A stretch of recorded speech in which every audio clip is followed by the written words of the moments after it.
जन्माद्यस्य यतोन्मयादितरतः अर्थेष्वभिज्ञस्वराट् तेने ब्रह्महृदाय आदिकवये मुह्यन्ति यं सूरयः।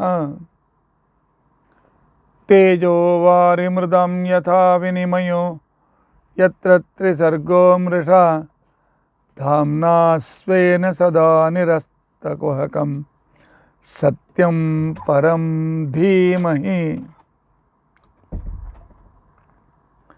सृष्टिस्थित्यप्यहेया नियतिदृशितमो बन्धमोक्षाश्च यस्मात् अस्य श्री ब्रह्मरुद्र प्रभृतिसुरनरद्वीषशत्रुत्मकस्य विष्णोर्व्यस्ताः समस्ताः सकलगुणनिधिः सर्वदोषव्यपेतः पूर्णानन्दाव्ययो यो गुरुरपि परमश्चिन्तयेतं महान्तम्। धर्मप्रोज्झितकैतवोऽत्र परमः निर्मत्सराणां सतां वेद्यं वास्तवं वस्तु शिवदं तापत्रयोन्मूलनं श्रीमद्भागवते महामुनिकृते किं वा परैः ईश्वरः सद्यो हृद्यवरुध्यतेऽत्र कृतिभिः शुश्रूषुभिस्तत्क्षणात्। निगमकल्पतरोर्गलितं फलं शुकमुखादमृतद्रवसंयुतं पिबत भागवतं रसम् आलयम् मुहुरहो रसिकाः भुवि भावुकाः। अभ्रमं भङ्गरहितम् अजडं विमलं सदा आनन्दतीर्थमतुलं भजे तापत्रयापहम्। भवति यदनुभावादेडमूकोऽपि वाग्मी जडमतिरपि जन्तुर्जायते प्रज्ञमौलिः सकलवचनचेतो देवता भारती सा मम वचसि निधत्तां सन्निधिं मानसे च। अस्मद्गुरुसमारम्भां टीकाकृत्पादमध्यगां श्रीमदाचार्यपर्यन्तां वन्दे गुरुपरम्परां। विद्यायां विबुधाचार्यं वेदज्ञानाब्धिचन्दिरं दुर्मतध्वान्तमार्ताण्डं सत्यध्यानमुनिं भजे। पञ्चाशद्वर्षपर्यन्तं सततं रामपूजकः सत्श्री सत्यप्रमोदगुरुराट् भासतां नो हृदम्बरे। बन्धुस्त्वं गुरुरिष्टदैवतमिति त्वत्पादपङ्केरुहं प्राप्तं मां परिपालयेति सततं याचे निबद्धाञ्जलिः। चित्तं मद्गुणदोषचिन्तनविधौ नूनं मनाङ्मा कृताः श्री सत्यात्मगुरो त्वदङ्घ्रियुगलं हित्वा न मे सद्गतिः। यैरहं शुकवत् सम्यक्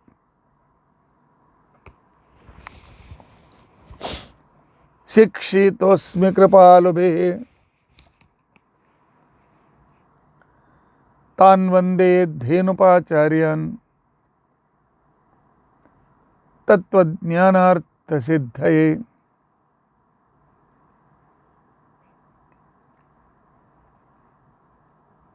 श्री गुरुभ्यो नमः। हरिः ओम हरिः ओम हरिः ओम। ಸ್ವಸ್ತಿಸ್ತು ಅಷೇಢಸನ್ಮಂಗಲಾನಿ ಸಂತು. ಶ್ಲೋಕೈಕಶ್ರವಣಪಠನಮಾತ್ರೇಣ ವಕ್ತುಶ್ಚ ಶ್ರೋತॄಣಾಂ ನಿಖಿಲ ಕಲಿಕೃತ ಕಲ್ಮಷಾಪನೋದನಪಟುತರೆ ಧರ್ಮಾದ್ಯಖಿಲ ಪುರುಷಾರ್ಥ ಸಾಧನೀಭೂತೆ. ಅದ್ಯ ಶ್ರೀಮದ್ಭಾಗವತೆ ದ್ವಾದಶ ಸ್ಕಂದಾಂತರ್ಗತ ಕಥಾ ಪ್ರಾರಂಭೆ ಸತಿ ಕಿಂಚಿತ್ ಪೂರ್ವಕಥಾನುವಾದಃ. ಹರಿ ಓಂ ಹರಿ ಓಂ ಹರಿ ಓಂ.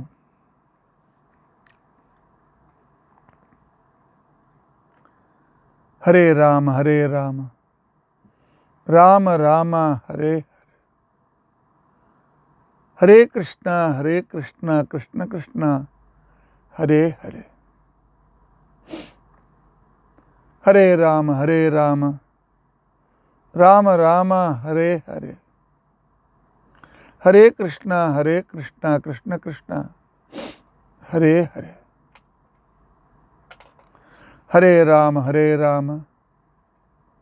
ರಾಮ ರಾಮ ಹರೇ ಹರೇ. ಹರೇ ಕೃಷ್ಣ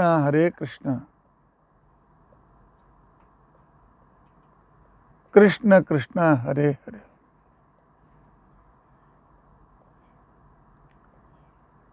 ಹರೇ ರಾಮ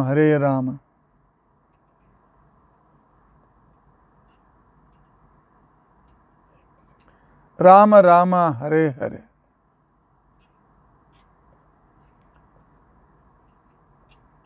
ಹರೇ ಕೃಷ್ಣ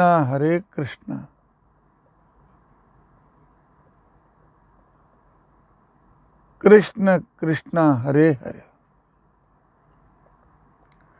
ಹರೇ ರಾಮ ರಾಮ ರಾಮ ಹರೇ ಹರೇ. ಹರೇ ಕೃಷ್ಣ ಕೃಷ್ಣ ಕೃಷ್ಣ ಹರೇ ಹರೇ. ಹರೇ ರಾಮ ರಾಮ ರಾಮ ಹರೇ ಹರೇ. ಹರೇ ಕೃಷ್ಣ ಕೃಷ್ಣ ಕೃಷ್ಣ ಹರೇ ಹರೇ. ಶ್ರೀ ಗುರುಭ್ಯೋ ನಮಃ. ಹರಿ ಓಂ ಹರಿ ಓಂ ಹರಿ ಓಂ.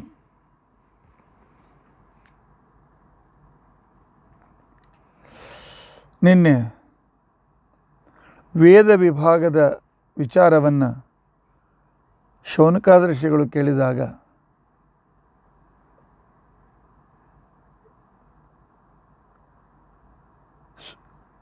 ಸೂತಾಚಾರ್ಯರು ಪರಮಾತ್ಮನ ಅನುಗ್ರಹದಿಂದ ಭಗವಂತನನ್ನು ಚಿಂತನೆ ಮಾಡ್ತಾ ಇರುವಾಗ ಬ್ರಹ್ಮದೇವರ ಮುಖದಿಂದ ಪ್ರಣವ ಮತ್ತು ಓಂ ಅಥ ಅಂತಕೊಂಡಂತನ್ನು ಎರಡು ಮಂಗಲಕರವಾಗಿರ್ತಕ್ಕಂತಹ ಶಬ್ದಗಳು ಹೊರಟವು. ಓಂಕಾರ ಅಷ್ಟಮಾತ್ರೆಗಳಿಂದ ಕೂಡಿದ ಅದ್ಭುತವಾದ ಮಂತ್ರ. ಸೃಷ್ಟಿ ಸ್ಥಿತಿ ಲಯ ನಿಯಮನ ಜ್ಞಾನ ಅಜ್ಞಾನ ಬಂಧ ಮೋಕ್ಷಗಳನ್ನು ತಿಳಿಸುವುದಕ್ಕೋಸ್ಕರ ಅಕಾರ ಉಕಾರ ಮಕಾರ ನಾದ ಬಿಂದು ಘೋಷ ಶಾಂತ ಅತಿಶಾಂತಗಳಿಂದ ಕ್ರಮದಲ್ಲಿ ಉಚ್ಚರಿಸಲ್ಪಡುವ ಓಂಕಾರ ಸಕಲ ವೇದದ ಪ್ರತಿನಿಧಿಯಾಯಿತು.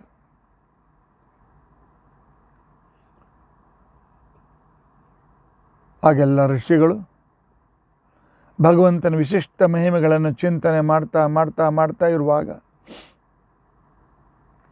ಅನಾದಿ ಕಾಲದಿಂದ ಇರತಕ್ಕಂತಹ ಆ ವೇದ ಮಂತ್ರ ಅಂದರೆ ಭಗವಂತನ ಆ ವಿಶಿಷ್ಟವಾಗಿರ್ತಕ್ಕಂತಹ ವರ್ಣನೆ, ವಿಶಿಷ್ಟವಾಗಿರ್ತಕ್ಕಂಥ ಪ್ರಾರ್ಥನೆ, ಆ ಪ್ರಾರ್ಥನೆಯ ಆ ಸಿದ್ಧಾಂತ ಅವರಿಗೆ ಅತ್ಯಂತ ಪಾಣಿನೇ ಹೇಳ್ತಾನೆ. ತಪಸ್ಸು ಅಂತ ತಿಳ್ಕೊಂಡಂತಂದರೆ ದೀರ್ಘಕಾಲೀನ ಚಿಂತನ ವಿಚಾರ ಅಂತ ತಿಳ್ಕೊಂಡಂತ ಹೇಳ್ತಾನೆ. ದೀರ್ಘಕಾಲೀನವಾಗಿ ಆ ಭಗವಂತನ ರೂಪದ ಚಿಂತನೆ ಮಾಡ್ತಾ ಆ ಶಬ್ದಗಳು ಅವರಿಗೆ ಪ್ರಕಟವಾಗ್ತವೆ. ಇರ್ತಕ್ಕಂಥ ಅನಾದಿ ಶಬ್ದಗಳೇ ಪರಮಾತ್ಮನಿಂದ ಉಚ್ಚರಿಸಲ್ಪಟ್ಟಿರ್ತಕ್ಕಂಥವುಗಳು ಹಯಗ್ರೀವ ರೂಪಿಯಾಗಿರ್ತಕ್ಕಂಥ ಪರಮಾತ್ಮನ ಮುಖದಿಂದ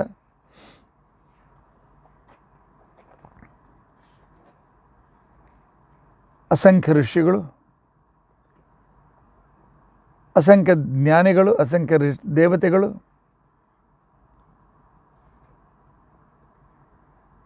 ಕೆಲವು ಸಲ ಕ್ಷತ್ರಿಯ ರಾಜರೂ ಕೂಡ ಋಷಿಗಳಾಗಿ ರಾಜಋಷಿಗಳಾಗಿ ತಪಸ್ಸು ಮಾಡುವಾಗ ಕಂಡಿರ್ತಕ್ಕಂಥ ಭಗವಂತನ ಮಹಿಮೆಗಳು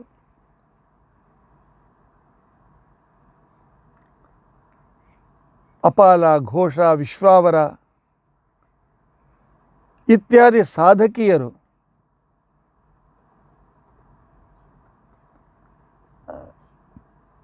ಊರ್ವಶಿ, ಯಮಿ ಇತ್ಯಾದಿ ದೇವತಾ ಸ್ತ್ರೀಯರು ದೀರ್ಘವಾದ ತಪಸ್ಸಿನ ಆ ಆಲೋಚನೆಯ ಪರಿಸ್ಥಿತಿಯಲ್ಲಿ ಕಂಡ ಆ ಭಗವಂತನ ಮಹಿಮೆಯೇ ವೇದಗಳು. ವೇದಗಳಿಗೆ ಅರ್ಥ ಸುಲಭವಲ್ಲ. ಸಂಪೂರ್ಣವಾಗಿ ಸಾಂಕೇತಿಕವಾಗಿರ್ತಕ್ಕಂತಹ ಸಂದರ್ಭಗಳನ್ನು ಇಟ್ಟುಕೊಂಡಿರ್ತಕ್ಕಂತಹ ವೇದಗಳು ಕೃತಿಯುಗದಲ್ಲಿ ಅಸಂಖ್ಯ ಅನಂತ ವೇದಗಳು ಸಾಧಾರಣವಾಗಿ 99% ತಪಸ್ವಿಗಳು ತಮ್ಮ ಆ ತಪಸ್ಸಿನ ಸಂದರ್ಭದಲ್ಲಿ ಅವುಗಳನ್ನು ಕಂಡು ಅದನ್ನು ಆ ಪರಮಾತ್ಮನ ಪ್ರಾರ್ಥನೆಯಲ್ಲಿ, ಪರಮಾತ್ಮನ ಆ ರೂಪಚಿಂತನೆಯಲ್ಲಿ ಆನಂದವನ್ನು ಅನುಭವಿಸಿರ್ತಕ್ಕಂಥವರು ಅನೇಕ ಜನ.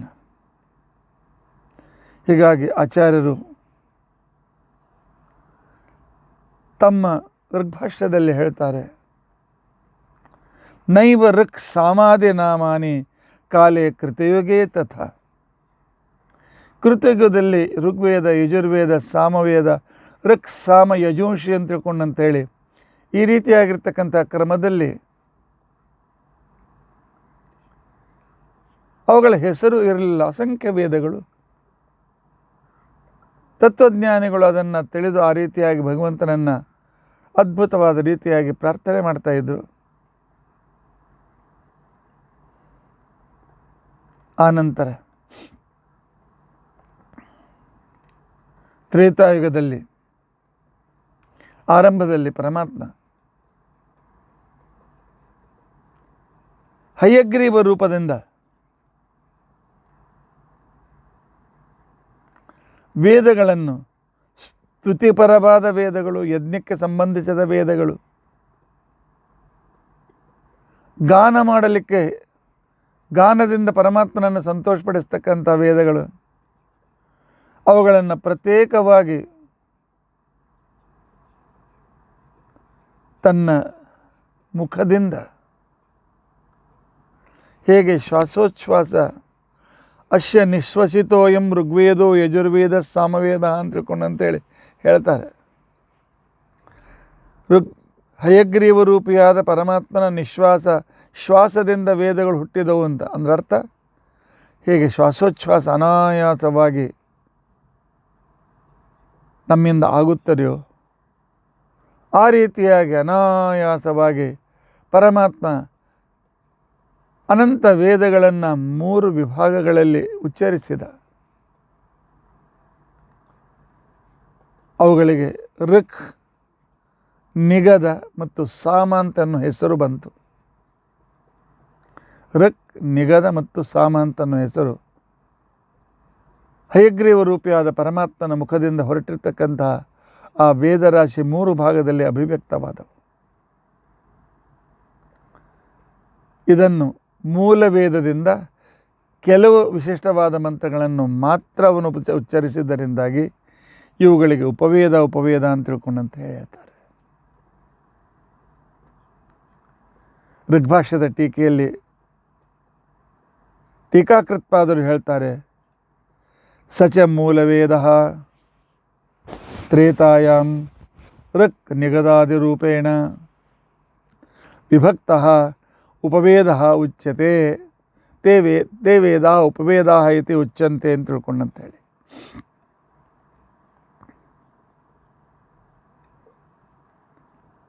ಆನಂತರ ಈ ವೈವಸ್ವತ ಮನ್ವಂತರದಲ್ಲಿ ಬ್ರಹ್ಮದೇವರ ಪುತ್ರನಾಗಿರ್ತಕ್ಕಂತಹ ಅಥರ್ವ ಋಷಿಯು ಮೂಲ ವೇದಗಳಿಂದ ಮನುಷ್ಯರಿಗೆ ಉಪಯೋಗ ಬೀಳುವಂತಕ್ಕಂಥ ರೋಗಗಳ ನಿವಾರಣೆ, ದುಷ್ಟಶಕ್ತಿಯಿಂದ ರಕ್ಷಣೆ, ಅನೇಕ ವಿಧವಾಗಿರ್ತಕ್ಕಂತಹ ಶಾಂತಿ ಇತ್ಯಾದಿಗಳು,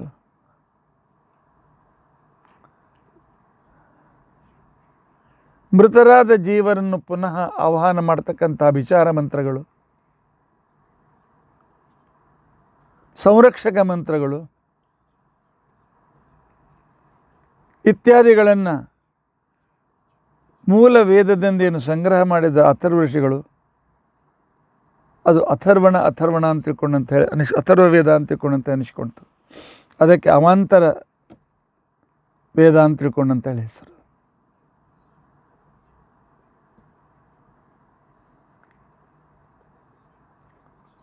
ಆಗ ಋಚಾರೂಪದಿಂದ ಉಚ್ಚರಿಸಲ್ಪಟ್ಟ ವೇದಗಳು ಋಗ್ವೇದಗಳು ಅಂತ ಅನಿಸ್ಕೊಂಡು, ಸ್ವಲ್ಪ ಗದ್ಯ ಪದ್ಯ ಮಿಶ್ರಿತವಾಗಿರ್ತಕ್ಕಂಥ ವೇದಗಳು ಯಜುರ್ವೇದ ಅಂತ ಅನಿಸ್ಕೊಂಡವು. ವಿಶೇಷವಾಗಿ ಗಾಯನಕ್ಕೆ ಅನುಕೂಲಕರವಾಗಿರ್ತಕ್ಕಂತಹ ಮಂತ್ರಗಳು ಸಾಮವೇದ ಅಂತ ಅನಿಸ್ಕೊಂಡು, ಅಥರ್ವನು ತನ್ನ ಅಂಗಿರಸ ಋಷಿಗಳಿಗೆ ಉಪದೇಶ ಮಾಡಿರ್ತಕ್ಕಂಥ ಅಥರ್ವ ವೇದ ಅಂತ ತಿಳ್ಕೊಂಡಂತೆ ಅನ್ನಿಸ್ಕೊಳ್ತು. ಆನಂತರ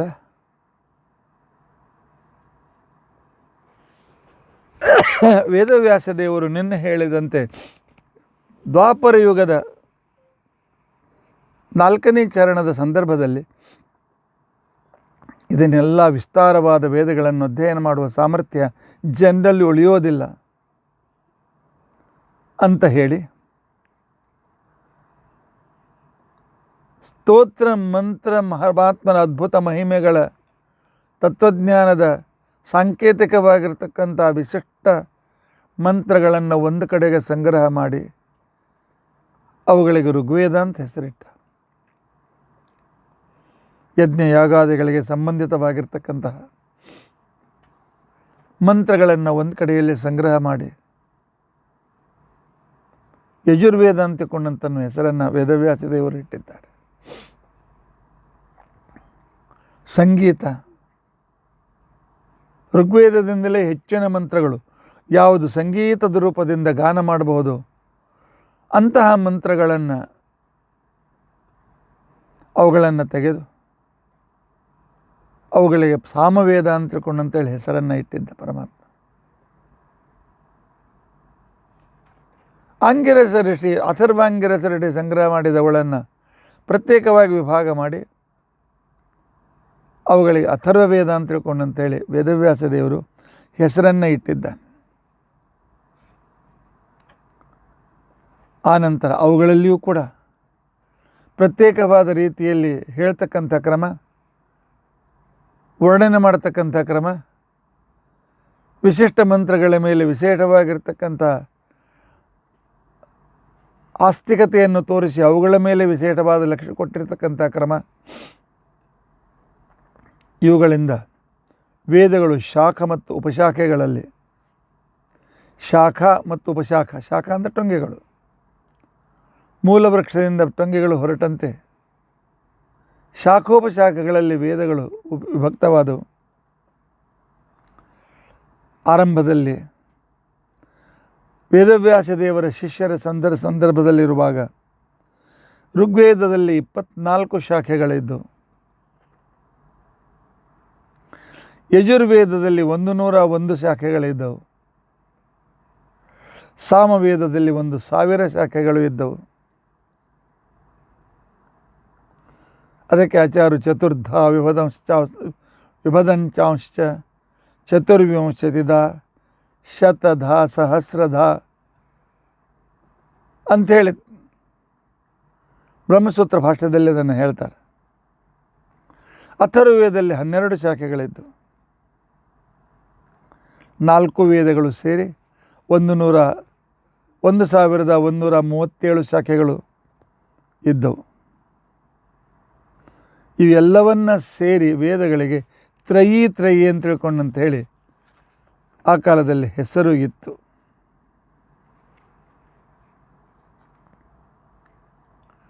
ಪರಂಪರೆಯಿಂದ ಬಂದಿರತಕ್ಕಂತಹ ಈ ಮಂತ್ರಗಳನ್ನು ನನಗೆ ಪ್ರವಚನ ಮಾಡುವಾಗಲ ನನಗೆ ಗೊತ್ತಿದೆ. ಕಥೆ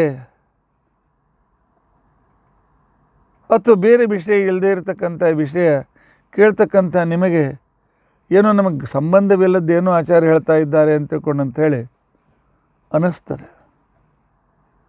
ಯಾಕೆ ನಿನ್ನೆ ನಾನು ಪ್ರಣವದ ಬಗ್ಗೆ ವಿವರಣೆ ಮಾಡುವಾಗ ಶ್ರೋತ್ರಗಳಿಂದ ಬಂದಿರತಕ್ಕಂಥ ಏನು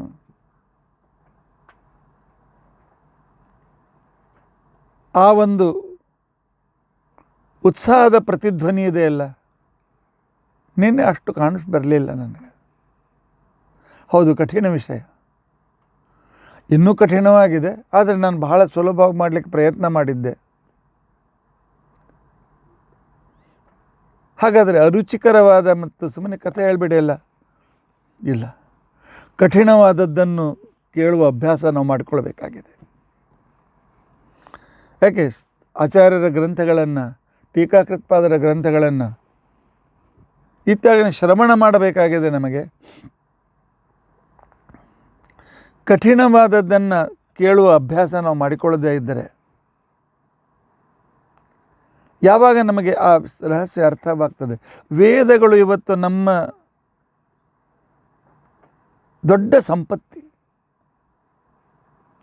ದುರ್ದೈವ ವೇದಾಧ್ಯಯನ ಬಹಳ ಬಹಳ ಬಹಳ ಕಡಿಮೆಯಾಗಿ ಹೋಗಿದೆ. ಪೂಜಾ ಮಂತ್ರಗಳು, ಸಂಧ್ಯಾವಂದನದ ಮಂತ್ರಗಳು, ಪುರೋಹಿತರು ತಮಗೆ ಪೌರೋಹಿತ್ಯಕ್ಕೆ ಬೇಕಾಗಿರ್ತಕ್ಕಂಥ ಮಂತ್ರಗಳನ್ನು ಬಿಟ್ಟು ವೇದಾಧ್ಯಯನ ಮಾಡ್ತಕ್ಕಂಥವ್ರ ಸಂಖ್ಯೆ ಬಹಳ ಕಡಿಮೆಯಾಗಿದೆ. ಅದರಲ್ಲಿ ಮಾಧ್ವರಲ್ಲಿ ಬಹಳ ಕಡಿಮೆ ಇದೆ. ಎಲ್ಲ ಹಾಗಾಗಬಾರ್ದು. ಮನುಷ್ಯ ಯಾವುದಾದ್ರೂ ಒಂದು ವೇದವನ್ನಾದರೂ ಒಂದು ಜೀವನದಲ್ಲಿ ಕಲಿಯಬೇಕು. ಅರ್ಥ ನಂತರ ವಿಚಾರ ಮಾಡೋಣ. ಉಚ್ಚಾರಣೆ ಮಾಡಲಿಕ್ಕಾದರೂ ಕಲಿಯಬೇಕು. ಒಂದೊಂದು ಮಂತ್ರಗಳ ಉಚ್ಚಾರಣೆಯಿಂದ ಎಂಥ ಅದ್ಭುತವಾದ ಫಲ ಸಿಗ್ತದೆ. ಇವತ್ತು ಅದನ್ನು ನಾವು ಮರೆತು ಬಿಟ್ಟಿದ್ದೇವೆ. ಕೊನೆಗೆ ಒಂದು ಪವಮಾನ ಮಂತ್ರಗಳು 610 ಮಂತ್ರಗಳು, ಅಷ್ಟನ್ನಾದರೂ ಕೂಡ ಪ್ರತಿಯೊಬ್ಬ ಜಿಜ್ಞಾಸು ಕಲಿಯಲೇಬೇಕು. ದಿನಾಲು ಪಾರಾಯಣ ಮಾಡಿ ಪಾರಾಯಣದಲ್ಲಿ ಇಟ್ಟುಕೊಳ್ಳಲೇಬೇಕು. ವೇದದ ಸಂರಕ್ಷಣೆ. ನಮ್ಮ ಹಿಂದಿನ ಜನ ತಮ್ಮ ಜೀವನವನ್ನೇ ವೇದಕ್ಕೋಸ್ಕರ ಇಟ್ಟಿದ್ದಾರೆ. ವೇದವ್ಯಾಸ ದೇವರ ಶಿಷ್ಯ ಪ್ರಶಿಷ್ಯರಲ್ಲಿ ಈ ಒಂದು ವಿಶಿಷ್ಟವಾಗಿರ್ತಕ್ಕಂಥ ಪರಂಪರೆ ಬೆಳೆದು ಬಂದಿದೆ.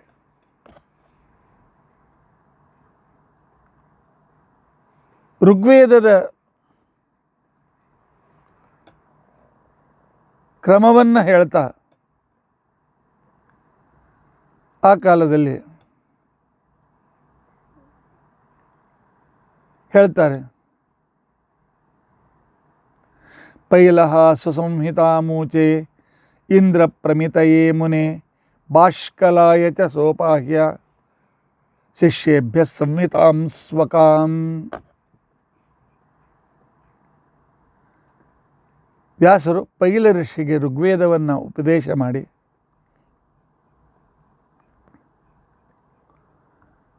ಇದನ್ನು ಪ್ರಚಾರ ಮಾಡುವಂತ ತಿಳ್ಕೊಂಡು ಅಂತ ಹೇಳಿದ್ದಾರೆ. ಪೈಲ ಋಷಿ ತನ್ನ 2 ಶಿಷ್ಯರಿಗೆ ಅದನ್ನು 2 ಶಾಖೆಗಳಲ್ಲಿ 2 ವಿಭಾಗ ಮಾಡಿ ಕಲಿಸಿಕೊಡ್ತಾರೆ. ಇಂದ್ರಪ್ರಮತಿ ಮತ್ತು ಬಾಷ್ಕಲ ಅಂತ ತಿಳ್ಕೊಂಡಂಥವ್ರ ಹೆಸರು. ನಿಮಗೆ ಬೇಸರ ಬರ್ತದೆ ಅದ್ರ ಹೆಸರು ಕೇಳಿ. ನಮ್ಮ ಪೂರ್ವಜರಲ್ಲಿ ಎಂಥವ್ರು ಅವ್ರ ಹೆಸರಾದರೂ ಕೇಳಬೇಕಲ್ಲ. ವೇದದ ಬಗ್ಗೆ ಅಭ್ಯಾಸ ಮಾಡ್ತಕ್ಕಂಥವ್ರು ಬಹಳ ಕಡಿಮೆ.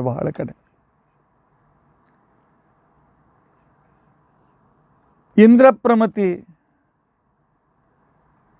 ತಾನು ಓದಿದ್ದನ್ನು 4 ಶಾಖೆಗಳಲ್ಲಿ ವಿಭಾಗ ಮಾಡಿ, ಅಂದರೆ ಎಷ್ಟು ಅಬ್ರಿಜ್ ಆಗ್ತಾ ಬಂದಿದೆ ಅಂತ ತಿಳಿದುಕೊಳ್ಳಿ. ತಮ್ಮ ಶಿಷ್ಯರಾಗಿರ್ತಕ್ಕಂತಹ ಬೋಧ್ಯ, ಅಗ್ನಿ, ಮಾಢಕ, ಯಾಜ್ಞವಲ್ಕರಿಗೆ ಮತ್ತು ಪರಾಶರ ಅಂತಕ್ಕಂಥ 4 ಶಿಷ್ಯರಿಗೆ ಅದನ್ನು ಅಭ್ಯಾಸನ ಮಾಡಿಸಿದ್ದಾರೆ.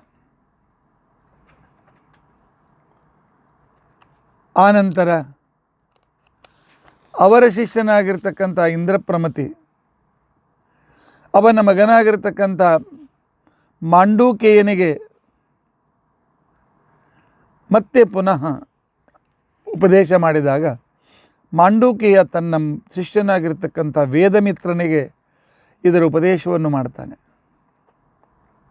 ಆಚಾರ್ಯ ನೆನಪುಗಳಂಗಿಲ್ಲ ಬಿಡಂಗಿಲ್ಲ, ಯಾಕೆ ಹೇಳ್ತೀರಿ ಅಲ್ಲ, ಇದು ಹೇಗೆ ವೇದ ವಿಭಕ್ತವಾಯಿತು, ಈ ವೇದ ವಿಭಾಗದ ಸಂದರ್ಭವನ್ನು ಕೇಳಿದರೂ ಕೂಡ ಮಹಾಪುಣ್ಯ ಇದೆ.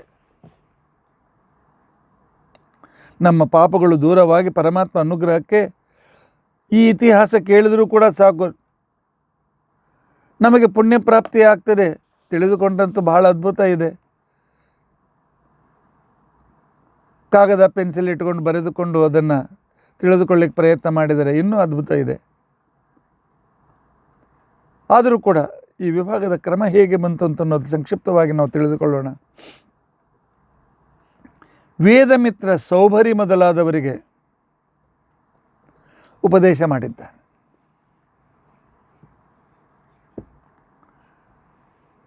ವೇದವ್ಯಾಸರ ಶಿಷ್ಯ ಪರಂಪರೆಯಲ್ಲಿ 8ನೇ ಪರಂಪರೆಗೆ, 1 ಪರಂಪರೆ 2 3 4 5 8ನೇ ಪರಂಪರೆಯಲ್ಲಿ ಬಂದಿರತಕ್ಕಂತಹ ಶಾಕಲ್ಯ ಅಂತ ತಿಳ್ಕೊಂಡಂಥ ಅನ್ನುವ ಋಷಿಗಳು ತನ್ನ ತಂದೆಯಿಂದ ಅದನ್ನು ಪಡೆದು ಅದನ್ನು 5 ವಿಭಾಗವನ್ನಾಗಿ ಮಾಡಿದೆ. ವಾತ್ಸ್ಯ ಅಂತನ್ನುವ ಒಬ್ಬ 5 ತನ್ನ ಶಿಷ್ಯರಿಗೆ ವಾತ್ಸ್ಯ, ಮುದ್ಗಲ, ಶಾಲೀಯ, ಕೌಸತ್ಯ ಮತ್ತು ಶಿಶಿರರಿಗೆ ಇದನ್ನು ಉಪದೇಶ ಮಾಡಿದ. 24 ಶಾಖೆಗಳಲ್ಲಿ, ಋಗ್ವೇದದ 24 ಶಾಖೆಯಲ್ಲಿ ಇವತ್ತು ನಮಗೆ ಉಪಲಬ್ಧವಾಗಿರ್ತಕ್ಕಂಥ ಶಾಖೆ ಈ ಶಾಕಲ್ಯನ್ನು ಮಾಡಿದ ಸಂಹಿತ ಮಾತ್ರ. ಶಾಕಲ್ಯನ ಉಪದೇಶ ಮಾಡಿರ್ತಕ್ಕಂತಹ ಏನು ಕ್ರಮ ಇದೆ, ಆ ಕ್ರಮವೇ ಇಂದು ಎಲ್ಲ ಕಡೆಯಲ್ಲೂ ಉಪಲಬ್ಧವಿದೆ. ಆದ್ದರಿಂದಾಗಿ ನಾವು ಹೇಳುವಾಗ ಋಗ್ವೇದ ಶಾಕಲ್ಯ ಶಾಖಾಧ್ಯಾಯಿ ಅಂತ ಹೇಳ್ಕೊಳ್ತೇವಲ್ಲ, ಅಷ್ಟಾದರೂ ಉಳಿದದ್ದು, ಅದನ್ನಾದರೂ ಅದರಲ್ಲಿ ಏನು ಎಷ್ಟು ಋಷಿಗಳು, ಎಷ್ಟು ರೂಪ, ಎಷ್ಟು ಕ್ರಮ ಬರ್ತದೆ ಅಂತನ್ನೋದನ್ನು ಬೇಡ. ವೇದ ಮಂತ್ರ ಅಲ್ಲ, ಅದು ಇತಿಹಾಸವನ್ನು ಅದನ್ನು ತಿಳ್ಕೊಳ್ಬೇಕಲ್ಲ. ಯಾರ್ಯಾರ್ದು ಕ್ರಿಕೆಟರ್, ಅವ್ರ ಮಕ್ಕಳು, ಅವ್ರ ಬಾಲರ್, ಇವ ಎಲ್ಲ ನೆನ್ಪಿಟ್ಕೊಳ್ತೇವೆ. ಇದನ್ನು ನೆನ್ಪಿಟ್ಕೊಳ್ಳಿಕ್ಕೆ ಏನಾಗ್ತದೆ? ಶಾಕಲ್ಯನಿಗೆ ಜಾತೂಕರ್ಣ್ಯ ಅಂತ ತಿಳ್ಕೊಂಡು ಹೇಳಿ ಒಬ್ಬ ಅದ್ಭುತ ಶಿಷ್ಯ ಇದ್ದ. ಅವನು ಅವುಗಳನ್ನು ಪ್ರತ್ಯೇಕವಾಗಿ ಪದಗಳಲ್ಲಿ ವಿಭಾಗ ಮಾಡಿ, ಪದಚ್ಛೇದ ಮಾಡಿ, ಅದಕ್ಕೆ ತನಗೆ ತಿಳಿದ ಅರ್ಥದ ವ್ಯಾಖ್ಯಾನದ ಜೊತೆಯಲ್ಲಿ ಅದನ್ನು 4 ಭಾಗವನ್ನಾಗಿ ಮಾಡಿದ. ವ್ಯಲೀಕ ಅಥವಾ ಬಾಲಕ ಅಂತನ್ನುವ ಒಬ್ಬ ಶಿಷ್ಯ, ಪೈಂಗಿ, ವೈತಾಲ ಮತ್ತು ವಿರಜ ಅಂತಕ್ಕಂಥ 4 ಜನ ಶಿಷ್ಯರಿಗೆ ಅದನ್ನು ಅದೇ ಪದವಿಭಾಗಕ್ಕೆ ನಿರುಕ್ತ ಅಂತ ತಿಳ್ಕೊಂಡು ಅಂತೇಳಿ ಕರೀತಾರೆ. ಅದನ್ನು ವಿಭಾಗ ಮಾಡಿ ಹಂಚಿದ್ದಾರೆ. ಬಾಷ್ಕಲಿಯ ಪುತ್ರನಾಗಿರ್ತಕ್ಕಂಥ, ಬಾಷ್ಕಲನ ಪುತ್ರನಾದಂಥ ಬಾಷ್ಕಲಿ ಈ 24 ಶಾಖೆಗಳನ್ನು ಪ್ರಮುಖ ಮಂತ್ರಗಳನ್ನು ಸಂಗ್ರಹ ಮಾಡಿ ಅದಕ್ಕೆ ವಾಲಕಿಲ್ಯ ಅಂತ ತಿಳ್ಕೊಂಡು ಅಂತೇಳಿ ಹೆಸರನ್ನು ಇಟ್ಟಿದ್ದಾನೆ. ಅವು ವಾಲಾಯನಿ ಅಂತನ್ನುವ ಶಾಖೆಯಲ್ಲಿ ಉಪಲಬ್ಧ ಇವೆ. ಅವನಿಗೆ ಪೈಲಾಯನಿ, ಗಾರ್ಗಿ, ಕಾಸಾರ ಅಂತಕೊಂಡಂತನ್ನುವ 3 ಶಿಷ್ಯರಿಗೆ ಅದನ್ನು ಉಪಯೋಗಿಸಿಕೊಂಡಿದ್ದಾನೆ. ಹೀಗಾಗಿ ಅನೇಕ ಜನರು ಇದನ್ನು ಪರಂಪರೆಯನ್ನು ಮುಂದುವರಿಸಿದ್ದರಿಂದಾಗಿ ಋಗ್ವೇದಕ್ಕೆ ಬಹುರುಚ ಅಂತ ಇನ್ನೊಂದು ಹೆಸರು, ಋಕ್ ಅಂತನೂ ಹೆಸರು. ಯಾಕೆ ವಿದ್ಯಮಂತ ಅಂತ ಹೇಳಿಗೆ ಋಚ ಅಂತ ಹೇಳಿಕೆ ಇಲ್ಲಿ ವೇದಮಂತದ ಕ್ರಮಕ್ಕೆ ಋಚ ಅಂತ ಕರೀತಾರೆ, ಶ್ಲೋಕ ಅಂತ ಕರೆಯೋದಿಲ್ಲ, ಋಚ ಅಂತ ಕರೀತಾರೆ. ಆದ್ದರಿಂದ ಋಚಾಂಸಿ ಅಂತ ಹೇಳಿ ಕರೆಯಲ್ಪಡ್ತಾರೆ. ಬಹುರುಚ ಅಂತಕೊಂಡಂಥ ಹೆಸರು ಋಗ್ವೇದಕ್ಕೆ ಇನ್ನೊಂದು ಹೆಸರು ಇದೆ.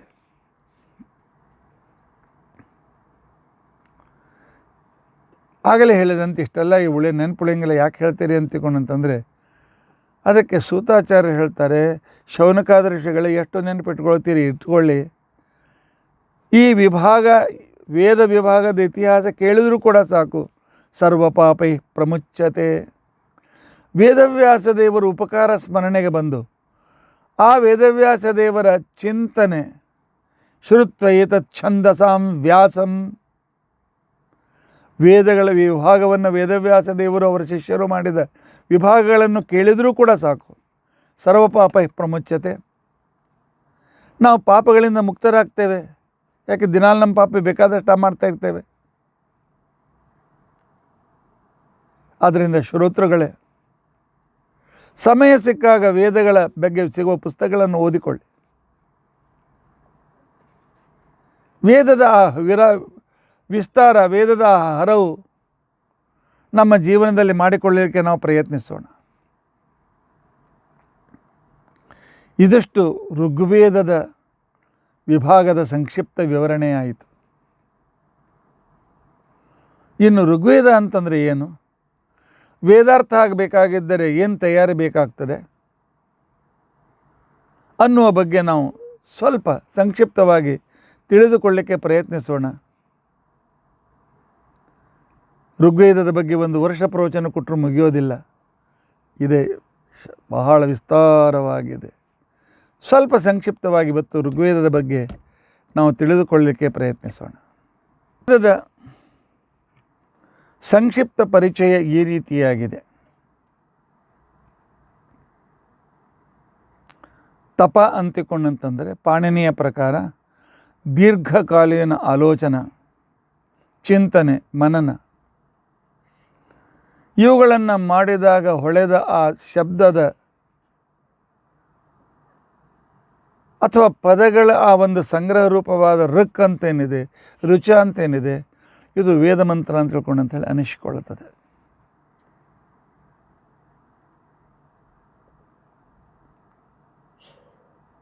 ಆಗಲೇ ನಾನು ಹೇಳಿದಂತೆ ಅನೇಕ ಋಷಿಗಳು ಅದರ ಜೊತೆಯಲ್ಲಿ ಪೃಥು, ವೈನ್ಯ, ಮನು, ವೈವಸ್ವತ, ಮಾಂಧಾತೃ, ಯೌವನಾಶ, ಮಾಂಧಾತೃ, ಸುದಾಸ, ದೇವೋದಾಸ ಅನ್ಕರ್ತಕ್ಕಂಥ ರಾಜರ್ಷಿಗಳು ಕಂಡಿರ್ತಕ್ಕಂಥ ಸೂಕ್ತಗಳು ಈ ಋಗ್ವೇದದಲ್ಲಿ ಇವೆ. ಅಪಾಲ, ಘೋಷ, ವಿಶ್ವವಾರ ಮೊದಲಾಗಿರ್ತಕ್ಕಂತಹ ಋಷಿಕೆಯರು ಕೂಡ ಕಂಡಿರ್ತಕ್ಕಂತಹ ವೇದ ಮಂತ್ರಗಳು ಇದರಲ್ಲಿ ಇದೆ. ಅವುಗಳನ್ನು ಒಂದು ಕಡೆಯಲ್ಲಿ ಮಾಡಿ ಅವುಗಳಿಗೆ ಒಂದು ಸಂಖ್ಯೆ ಕೊಟ್ಟಿದ್ದರಿಂದಾಗಿ ಅದಕ್ಕೆ ಋಗ್ವೇದ ಸಂಹಿತ ಅಂತ ತಿಳ್ಕೊಂಡಂಥ ಹೆಸರು. ಸಂಹಿತ ಅಂತ ತಿಳ್ಕೊಂಡಂತಂದರೆ ಅಸಂಖ್ಯ ಮಂತ್ರಗಳನ್ನು, ಅಲ್ಲಿ ಕೆಲವು ಮಂತ್ರಗಳನ್ನು ಒಂದು ಕಡೆಯಲ್ಲಿ ಸೇರಿಸಿ ಅವುಗಳಿಗೆ ಮಂತ್ರವನ್ನು ಕೊಟ್ಟಾಗ ಅದಕ್ಕೆ ಒಂದು ಸಂಖ್ಯೆ ಕೊಟ್ಟು ಇದಿಷ್ಟು ಋಗ್ವೇದ ಅಂತಿಕೊಂಡಂತಂದಾಗ ಸಂಹಿತ ಅಂತಂದರೆ ಸಂಸ್ಕೃತ ಪ್ರಕಾರ ಹತ್ತಿರದಲ್ಲಿ ಒಂದಕ್ಕೊಂದು ಜೋಡಿಸುವುದು ಅಂತ ಅರ್ಥ. ಸಂಹತಿ ಏವ ಸಂಹಿತ ಅನ್ನುವ ವ್ಯಾಕರಣದ ಕ್ರಮ ಪ್ರಕಾರವಾಗಿರತಕ್ಕಂಥ ಕ್ರಮ ಇದು. ಈ ಋಗ್ವೇದದಲ್ಲಿ 10,552 ಮಂತ್ರಗಳಿವೆ. ಅವುಗಳಿಗೆ ನಾವು ರುಚ ಅಂತ ಕರೀತೇವೆ, ಋಕ್ ಅಂತ ಕರೀತೇವೆ.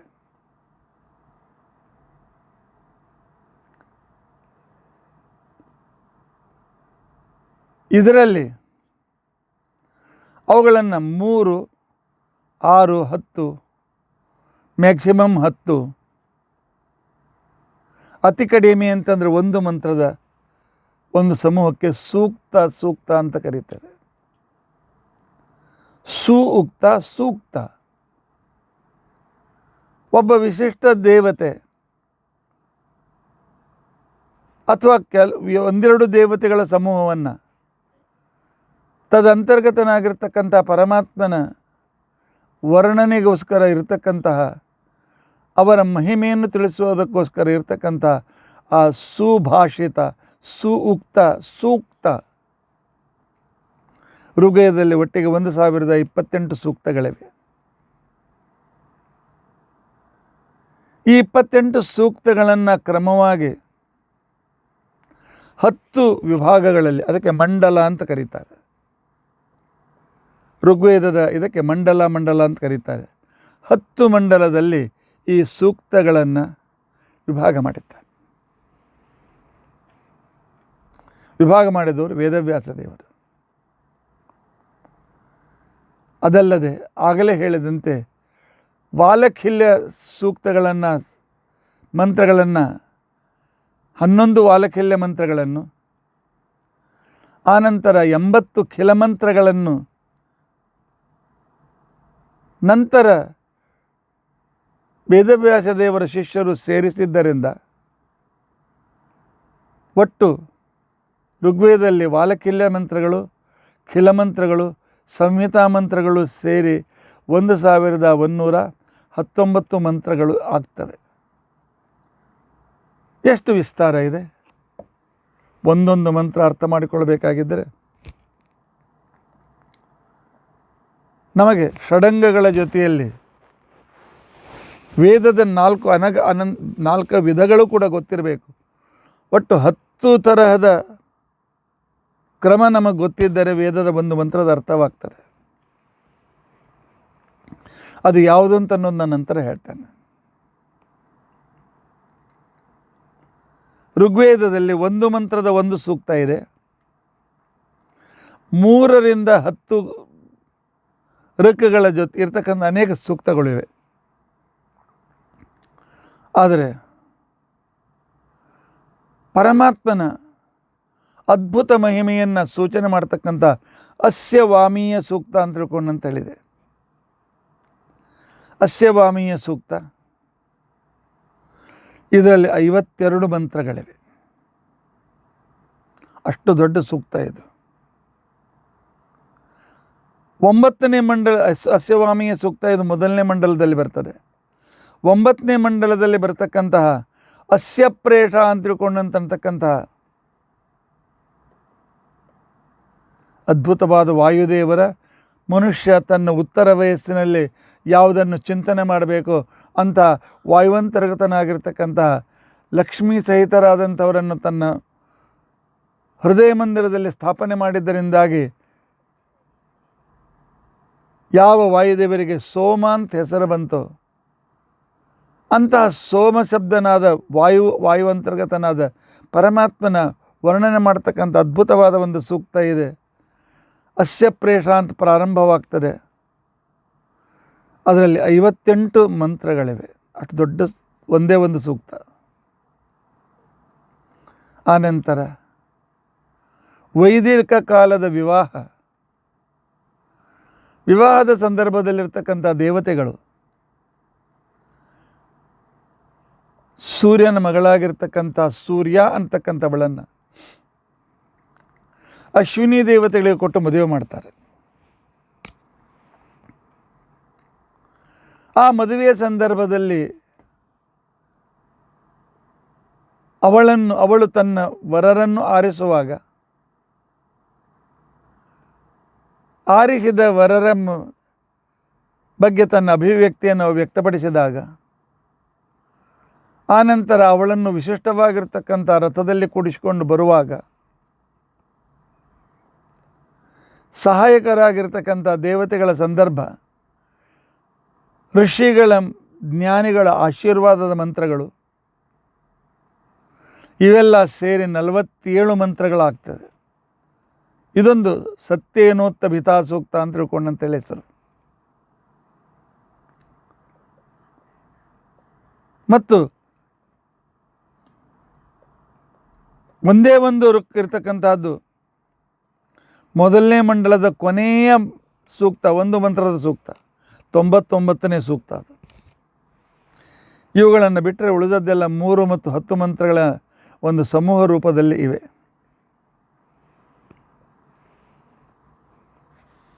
ಇವುಗಳನ್ನು 10 ವಿಭಾಗದಲ್ಲಿ ವೇದ ಮಾಡಿದ್ದಾರೆ. ಯಾಕೆ ಅಂತಂದರೆ ಆಯಾ ವಿಶಿಷ್ಟ ಋಷಿಗಳ ಸಮೂಹದಿಂದ ಬಂದಿರತಕ್ಕಂತಹ, ಅಂದರೆ ಅವರು ಕಂಡಿರ್ತಕ್ಕಂಥ ಸೂಕ್ತಗಳನ್ನು ವೇದವ್ಯಾಸದೇವರು ವಿಭಾಗ ಮಾಡಿ ಪ್ರಥಮ ಮಂಡಲದ ಸೂಕ್ತಗಳನ್ನು ಶತರ್ಚಿಗಳು, ಅಂದರೆ 100 ಯಜ್ಞ ಮಾಡಿರ್ತಕ್ಕಂತಹ 16 ಋಷಿಗಳು ಕಂಡಿರ್ತಕ್ಕಂತಹ ಸೂಕ್ತಗಳಿವೆ. ಅವರಿಗೆ ಶತರ್ಚಿಗಳು ಅಂತ ಕರೀತಾರೆ. ಅದಕ್ಕೋಸ್ಕರ ನಾವು ದಿನಾಲು ಋಷಿ ತರ್ಪಣ ಕೊಡುವಾಗ ಬ್ರಹ್ಮಯಜ್ಞದಲ್ಲಿ ಶತರ್ಚನಸ್ತೃಪ್ಯಂತು ಅಂತ ನಾವು ಕರಿತೇವೆ. 10 ಮಂಡಲದ ಋಷಿಗಳಿಗೆ ನಾವು ದಿನಾಲು ತರ್ಪಣ ಕೊಡ್ತೇವೆ ಬ್ರಹ್ಮಯಜ್ಞದಲ್ಲಿ. ಮಾಡದೇ ಇದ್ದವರಿಗಂತೂ ಗೊತ್ತಿರೋದಿಲ್ಲ. ದ್ವಿತೀಯ ಮಂಡಲದಲ್ಲಿ ಗೃತ್ಸಮದ ಅಂತಿಕೊಂಡಂತನ್ನೋ ಋಷಿಗಳ ಸಮೂಹಗಳು ಮಾಡಿದ ಮಂತ್ರಗಳಿವೆ. 3ನೇ ಮಂಡಲದಲ್ಲಿ ವಿಶ್ವಾಮಿತ್ರರು ಮತ್ತು ಅವರ ಸಮೂಹದ ಋಷಿಗಳು ಕಂಡಿರ್ತಕ್ಕಂತಹ ಸೂಕ್ತಗಳಿವೆ. ಅದಕ್ಕೆ ಶತಚನ ಸ್ತುಪ್ಯಂತು, ಗೃತ್ಸಮದ ಸ್ತೃಪ್ಯತು, ವಿಶ್ವಾಮಿತ್ರ ಸ್ತೃಪ್ಯತು. ನಾವು ಋಷಿಗಳಿಗೆ ತರ್ಪಣ ಕೊಡ್ತೇವೆ ಇಲ್ಲ, 2 ಪ್ರತಿಯೊಬ್ಬರಿಗೂ 2 ತರ್ಪಣ ದಿನಾಲು ಕೊಡ್ತೇವೆ. 4ನೇ ಮಂಡಲದಲ್ಲಿ ವಾಮದೇವ ಮತ್ತು ಗೌತಮ ಋಷಿಗಣಗಳ ಅವರು ಕಂಡಿರ್ತಕ್ಕಂಥ ಸೂಕ್ತಗಳಿವೆ. 5ನೇ ಮಂಡಲದಲ್ಲಿ ಅತ್ರಿ ಮತ್ತು ಸಂಬಂಧಿಸಿರ್ತಕ್ಕಂಥ ಋಷಿಗಣಗಳ ಸೂಕ್ತಗಳಿವೆ. 6ನೇ ಮಂಡಲದಲ್ಲಿ ಭರದ್ವಾಜ ಮತ್ತು ಅವರ ಶಿಷ್ಯರು ಋಷಿಗಣಗಳು ಸಂಬಂಧಿಸಿದ ಸೂಕ್ತಗಳಿವೆ, ಅವರು ಕಂಡ ಸೂಕ್ತಗಳಿವೆ. 7ನೇ ಮಂಡಲದಲ್ಲಿ ವಸಿಷ್ಠರು ಅವರ ಶಿಷ್ಯರು. 8ನೇ ಮಂಡಲದಲ್ಲಿ ಕಣ್ವ ಋಷಿಗಳು ಮತ್ತು ಅವರ ಶಿಷ್ಯರು ಕಂಡಿರ್ತಕ್ಕಂಥ ಸೂಕ್ತಗಳು. 9ನೇ ಮಂಡಲದಲ್ಲಿ ಅನೇಕ ಋಷಿಗಳು, ಆನಂತರ ರಾಜಋಷಿಗಳು ಕಂಡಿರ್ತಕ್ಕಂತಹ ವಾಯುವಂತರ್ಗತನಾಗಿರ್ತಕ್ಕಂಥ ಪವಮಾನ ಸೋಮನ ಸಂಬಂಧಿಯಾಗಿರ್ತಕ್ಕಂಥ ಸೂಕ್ತಗಳು 9ನೇ ಮಂಡಲದಲ್ಲಿವೆ.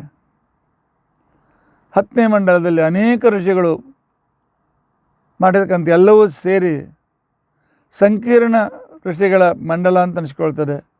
ಅದಕ್ಕೆ ನಾವು ಕ್ಷುದ್ರ ಸೂಕ್ತ, ಮಹಾಸೂಕ್ತ, ಕ್ಷುದ್ರ ಸೂಕ್ತ, ಮಹಾಸೂಕ್ತ, ತೃಪ್ಯಂತು ಅಂತ ತಿಳ್ಕೊಂಡಂಥೇಳಿ ತರ್ಪಣ ಬಿಡ್ತೇವೆ. ಆ ಋಷಿಗಳ ವಿಭಿನ್ನವಾಗಿರ್ತಕ್ಕಂಥ ಕ್ರಮ ಆ ರೀತಿಯಾಗಿ ಇದೆ. ಇಷ್ಟು ವಿಸ್ತಾರವಾಗಿದೆ. ಅಷ್ಟು ಋಷಿಗಳು ತಮ್ಮ ತಪಸ್ಸಿನಿಂದ ಕಂಡಿರ್ತಕ್ಕಂಥ ಅದ್ಭುತವಾಗಿರ್ತಕ್ಕಂಥ ಕ್ರಮ ಇದೆ. ಋಗ್ವೇದದ ವಿಭಾಗಕ್ಕೆ ಮಂಡಲ ವಿಭಾಜನ ಪದ್ಧತಿ ಅಂತಿದೆ. ಮಂಡಲ ವಿಭಾಜನ ಪದ್ಧತಿ, ಅಷ್ಟಕ ವಿಭಾಜನ ಪದ್ಧತಿ, ಅನುವಾಕ ವಿಭಾಜನ ಪದ್ಧತಿ ಅಂತಲೂ ಕೂಡ ಋಗ್ವೇದದಲ್ಲಿ 3 ತರಹದ ಪದ್ಧತಿಗಳನ್ನು ನಾವು ಅವಲಂಬಿಸ್ತೇವೆ. ಕಾತ್ಯಾಯನ ಮತ್ತು ಶೌನಕರು,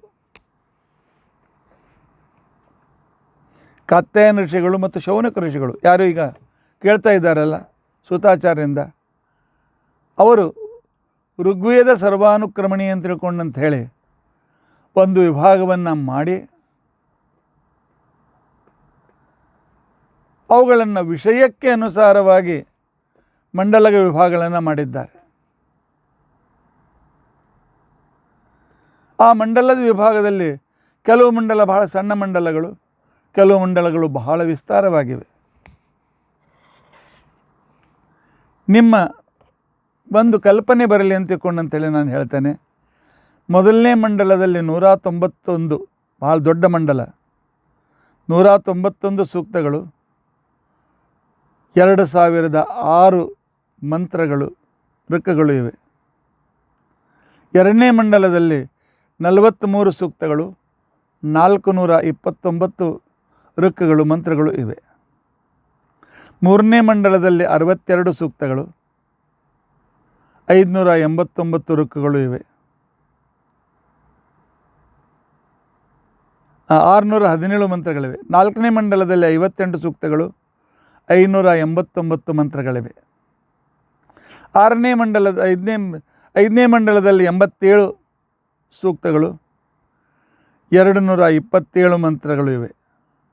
6ನೇ ಮಂಡಲದಲ್ಲಿ 75 ಸೂಕ್ತಗಳು, 765 ಮಂತ್ರಗಳಿವೆ. 7ನೇ ಮಂಡಲದಲ್ಲಿ 104 ಸೂಕ್ತಗಳು, 841 ಮಂತ್ರಗಳಿವೆ. 8ನೇ ಮಂಡಲದಲ್ಲಿ 103 ಸೂಕ್ತಗಳು, 1716 ಋಕ್ಕಗಳು ಮಂತ್ರಗಳು ಇವೆ. ಮೊದಲನೇ ಮಂಡಲ ನಂತರ ಅತಿ ದೊಡ್ಡ ಮಂಡಲ ಇದೆ. 9ನೇ ಮಂಡಲದಲ್ಲಿ 114 ಸೂಕ್ತಗಳು, 1108 ಮಂತ್ರಗಳಿವೆ, ಋಕ್ಕಗಳಿವೆ. 10ನೇ ಮಂಡಲದಲ್ಲಿ 191 ಸೂಕ್ತಗಳು, 1754 ಋಕ್ಕಗಳು ಇವೆ. ಇದಕ್ಕೆ ಕಾರಣ ವಿಭಾಗ. ಆಯಾ ವಿಶಿಷ್ಟ ಋಷಿಗಳ ಸಮೂಹದವರು ಮಾಡಿರ್ತಕ್ಕಂಥದ್ದನ್ನು ಕಾತ್ಯಾಯನರು ಮತ್ತು ಶೌನಕರು ಮಾಡಿರ್ತಕ್ಕಂಥ ಋಗ್ವೇದ ಸರ್ವಾನುಕ್ರಮಣೆಯಲ್ಲಿ ಈ ವಿಭಾಗವನ್ನು ನಮಗೆ ಮಾಡಿಕೊಟ್ಟಿದ್ದಾರೆ. ಇನ್ನು ಋಗ್ವೇದದ ಮಂತ್ರಗಳ ವಿಭಾಗ. ಯಜ್ಞಯಾಗಾದಿಗಳಿಗೆ ಅನುಕೂಲಕರವಾಗಲಿ ಅಂತ ತಿಳ್ಕೊಂಡಂತ ಹೇಳಿ ಸಾಧಾರಣ 250ರಿಂದ ಅಥವಾ 240ರಿಂದ 260 ಅಥವಾ 70 ಈ ಕ್ರಮದಿಂದ ಒಂದೊಂದು ವಿಭಾಗದಲ್ಲಿ 240ರಿಂದ 270 ಮಧ್ಯದಲ್ಲಿ ಮಂತ್ರಗಳನ್ನು ಇಟ್ಟು 8 ವಿಭಾಗ ಮಾಡಿದ್ದಾರೆ. ಅದಕ್ಕೆ ಅಷ್ಟಕ ಅಂತ ತಿಳ್ಕೊಂಡು ಅಂತ ಹೇಳಿ ಕರೀತಾರೆ. ಅದಕ್ಕೆ ಅಷ್ಟಕ ವಿಭಾಗ ಅಂತ ತಿಳ್ಕೊಂಡು ಅಂತ ಹೇಳಿ ಕರೀತಾರೆ. ಈ ಪದ್ಧತಿ ಯಜ್ಞೀಯ ಕ್ರಮಕ್ಕನುಸಾರವಾಗಿ ಮಾಡಿರ್ತಕ್ಕಂಥ ಪದ್ಧತಿಗಳು ಇವೆ. ಆನಂತರ ಬಾಯ್ಪಾಠ ಮಾಡಲಿಕ್ಕೆ ಅನುಕೂಲವಾಗಲಿ ಅಂತ ತಿಳ್ಕೊಂಡು ಅಂತೇಳಿ ಸಾಧಾರಣ 18ರಿಂದ 24 ವಿಭಾಗಗಳನ್ನು ಮಾಡಿ ಅನುವಾಕಗಳು ಒಂದೊಂದು ವಿಭಾಗದಲ್ಲಿ ಒಂದೊಂದು ಮಂಡಲದಲ್ಲಿ 24 ಅಥವಾ 25 ವಿಭಾಗ ಮಾಡಿದ್ದಾರೆ. ಕೆಲವು ಕಡೆಯಲ್ಲಿ 50-85 ವಿಭಾಗಗಳನ್ನು, ಇಲ್ಲ ಒಟ್ಟು 20ರಿಂದ 24 ವಿಭಾಗಗಳು, ಒಟ್ಟು ಸಂಪೂರ್ಣ ಋಗ್ವೇದ 10 ಮಂಡಲದಲ್ಲಿ 85 ವಿಭಾಗಗಳನ್ನು ಮಾಡಿದ್ದಾರೆ. ಇವುಗಳಿಗೆ ಅನುವಾಕ ಅಂತ ತಿಳ್ಕೊಂಡು ಅಂತೇಳಿ ಕರೀತಾರೆ.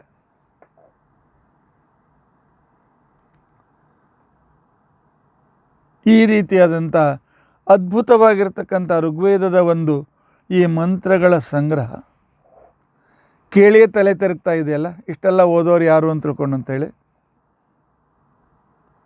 ಇವತ್ತಿಗೂ ಇದನ್ನೆಲ್ಲ ಕಲಿತಕ್ಕಂಥವ್ರು ಸಿಗ್ತಾರೆ. ಅಪರೂಪ, ಆದರೆ ಇನ್ನೂ ಸಿಗ್ತಾರೆ. 6 ವರ್ಷ ಸತತವಾಗಿ ಗುರುಗಳ ಹತ್ತಿರ ದಿನಕ್ಕೆ 8 ತಾಸು 10 ತಾಸು ಅಭ್ಯಾಸ ಮಾಡಿದರೆ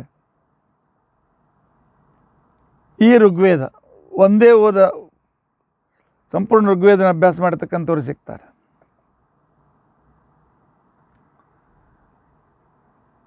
ಇನ್ನು ವೇದಾಹ ಯಜ್ಞಾರ್ಥ ಮೂಲಕ ಅಂತ ತಿಳ್ಕೊಂಡಂತೇಳಿ ಯಜ್ಞಾರ್ಥಂ ಅಭಿಪ್ರವೃತ್ತ ಅಂತ ತಿಳ್ಕೊಂಡಂತನ್ನುವ ವಿಚಾರ ಇರುವುದರಿಂದಾಗಿ ವೇದವ್ಯಾಸ ದೇವರು ಇದನ್ನು ವಿಷಯಕ್ಕೆ ಅನುಸಾರವಾಗಿ ವಿಭಾಗ ಮಾಡಿದ್ದಾರೆ. ನಾನು ಆಗಲೇ ವಿಷಯದ ವಿಭಾಗ ಹೇಳಿದ್ದೇನೆ.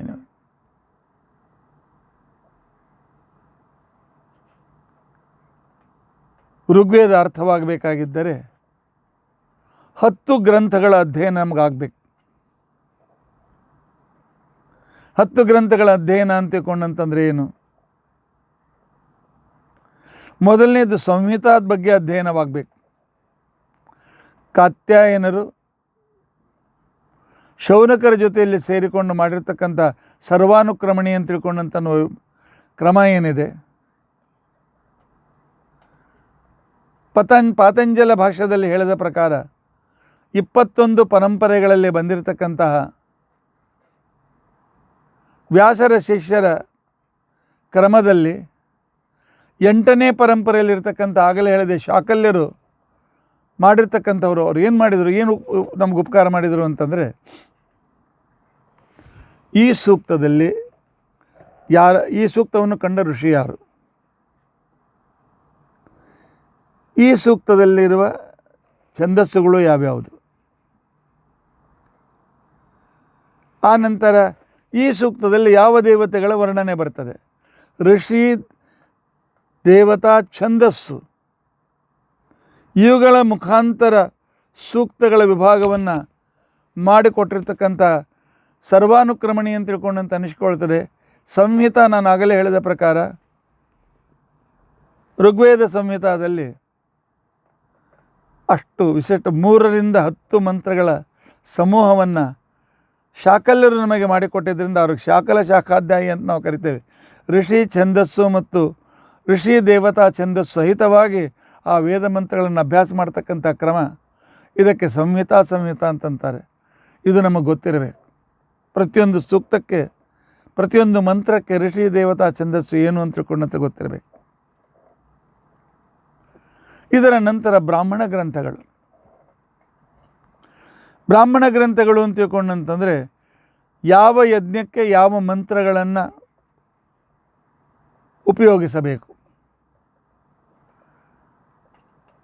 ಯಾವ ಮಂತ್ರಗಳಿಂದ ಯಾವ ಯಜ್ಞಗಳನ್ನು ಮಾಡಬೇಕು, ಆ ರೀತಿಯಾಗಿ ಹಿಂದಕ್ಕೆ ನಡೆದ ಯಜ್ಞಗಳು ಯಾವುದು, ಇವುಗಳನ್ನು ತಿಳಿಸ್ತಕ್ಕಂಥ ಗ್ರಂಥಗಳಿಗೆ ಬ್ರಾಹ್ಮಣ ಗ್ರಂಥ ಅಂತ ಕರೀತಾರೆ. ಶತಪಥ ಬ್ರಾಹ್ಮಣ 100 ವಿಭಾಗದಲ್ಲಿ ಅಭಿಯುಕ್ತವಾಗಿರ್ತಕ್ಕಂಥ ಅದ್ಭುತವಾದಂಥ ವಿಸ್ತೃತವಾಗಿರ್ತಕ್ಕಂಥ ಒಂದು ಗ್ರಂಥ.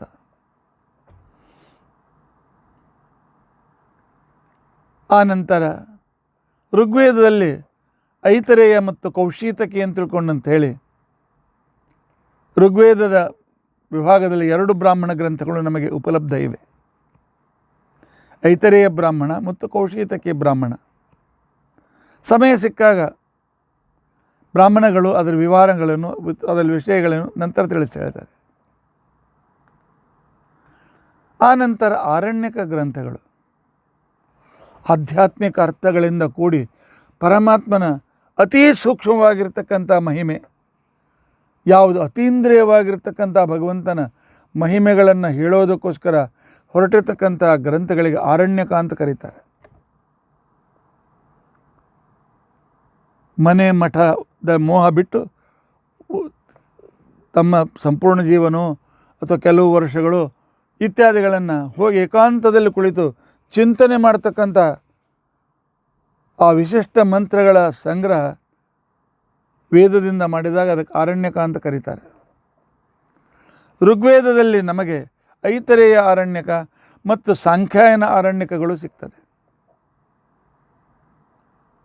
ಕೆಲವು ಮಂತ್ರಗಳನ್ನು ಗುರುಗಳ ಎದುರಿಗೆ ಕುಳಿತುಕೊಂಡು ನಾವು ಅಭ್ಯಾಸ ಮಾಡಬೇಕಾಗ್ತದೆ.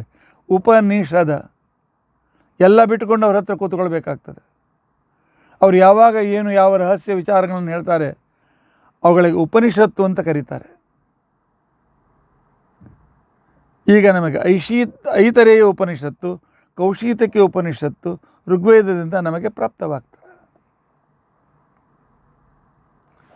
ಬ್ರಾಹ್ಮಣ, ಆರಣ್ಯಕ, ಉಪನಿಷತ್ತು ಇವುಗಳ ಅಭ್ಯಾಸ ಇತ್ತು ಅಂತ ತಿಳ್ಕೊಂಡಂತಂದರೆ ವೇದಗಳ ಬಗ್ಗೆ ನಮಗೆ ತಿಳಿದುಕೊಳ್ಳಲಿಕ್ಕೆ ಅನುಕೂಲವಾಗ್ತದೆ. ಆ ನಂತರ ವಿಭಾಗ 3ನೇ ಮತ್ತು 4ನೇ ವಿಭಾಗ ಅಂತಂದರೆ ಪದಪಾಠ, ಕ್ರಮಪಾಠ.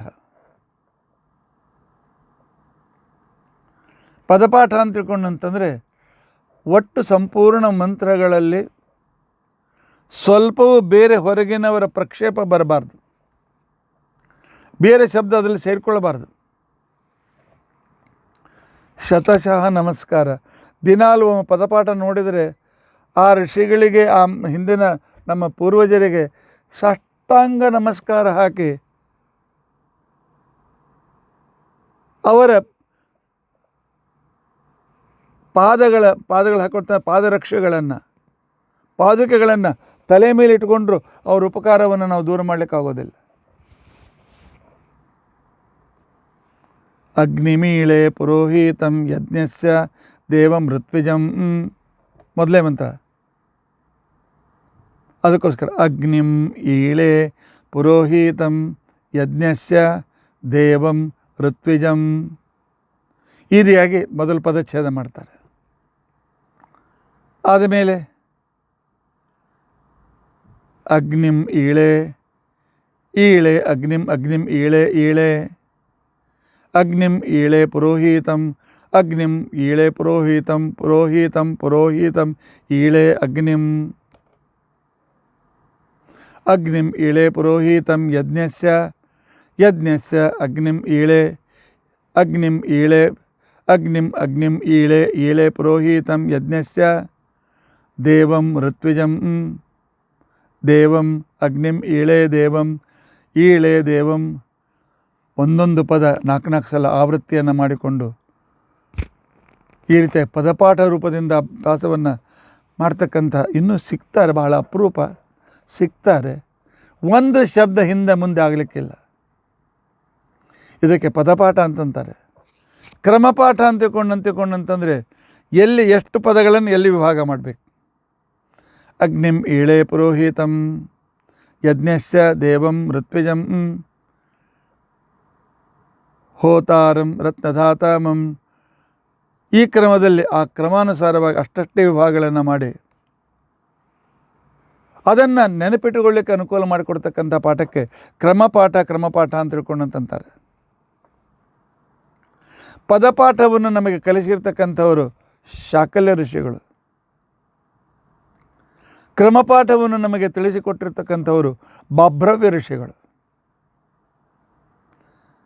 ಶಾಕಲ ಬಾಭ್ರವ್ಯಗಳ ಋಷಿಗಳಿಗೆ ನಾವು ತರ್ಪಣ ಕೊಡ್ತೀವಲ್ಲ ದಿನಾಲು,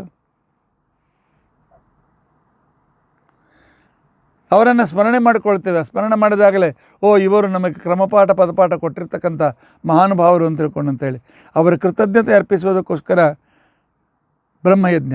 ಎಷ್ಟೋ ಜನಕ್ಕೆ ತಪ್ಪು ಕಲ್ಪನೆ ಇದೆ, ಬ್ರಹ್ಮಯಜ್ಞ ತಂದೆ ಹೋದವ್ರ ನಂತರ ಮಾಡಬೇಕು ಅಂತ. ಏನಿಲ್ಲ, ಋಷಿಗಳವರೆಗೆ ಪಿತೃತರ್ಪಣದವರೆಗೂ ಉಪನಯನ ಆಗದ ಮರುದಿವಸದಿಂದಲೇ ಬ್ರಹ್ಮಯಜ್ಞವನ್ನು ಕಲಿಯಬೇಕು ಅಂತಿದೆ.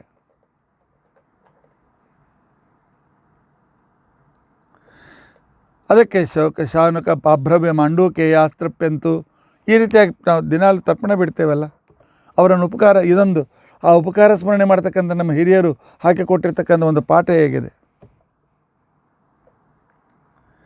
ಇದರ ನಂತರ 5ನೇದಾಗಿ ಶಿಕ್ಷಾ ಗೊತ್ತಿರಬೇಕು.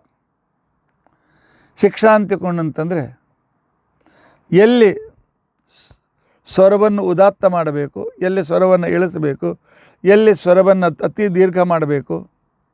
ಉದಾತ್ತ ಅನುದಾತ್ತ ಪ್ಲುತಗಳು.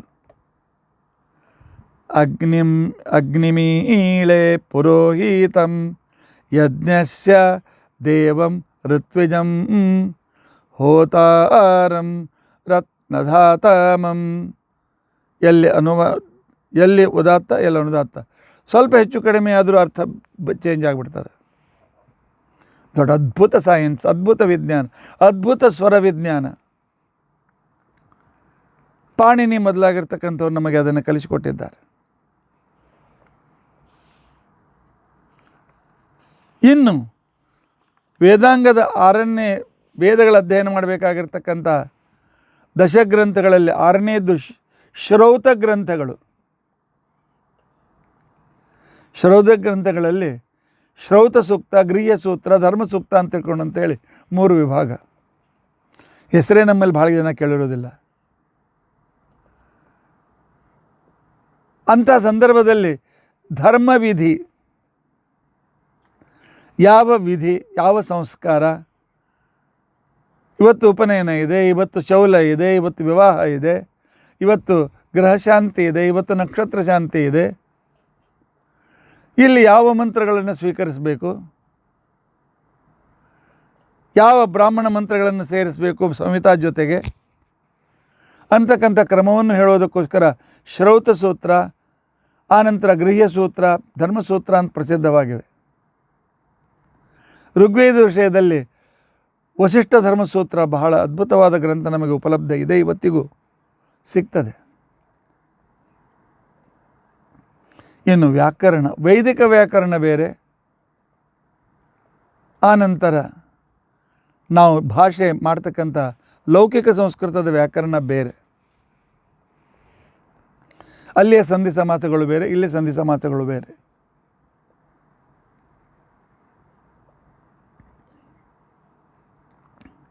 ಅನೇಕ ಜನ ವ್ಯಾಕರಣಕಾರರು ಆಗಿ ಹೋದರು.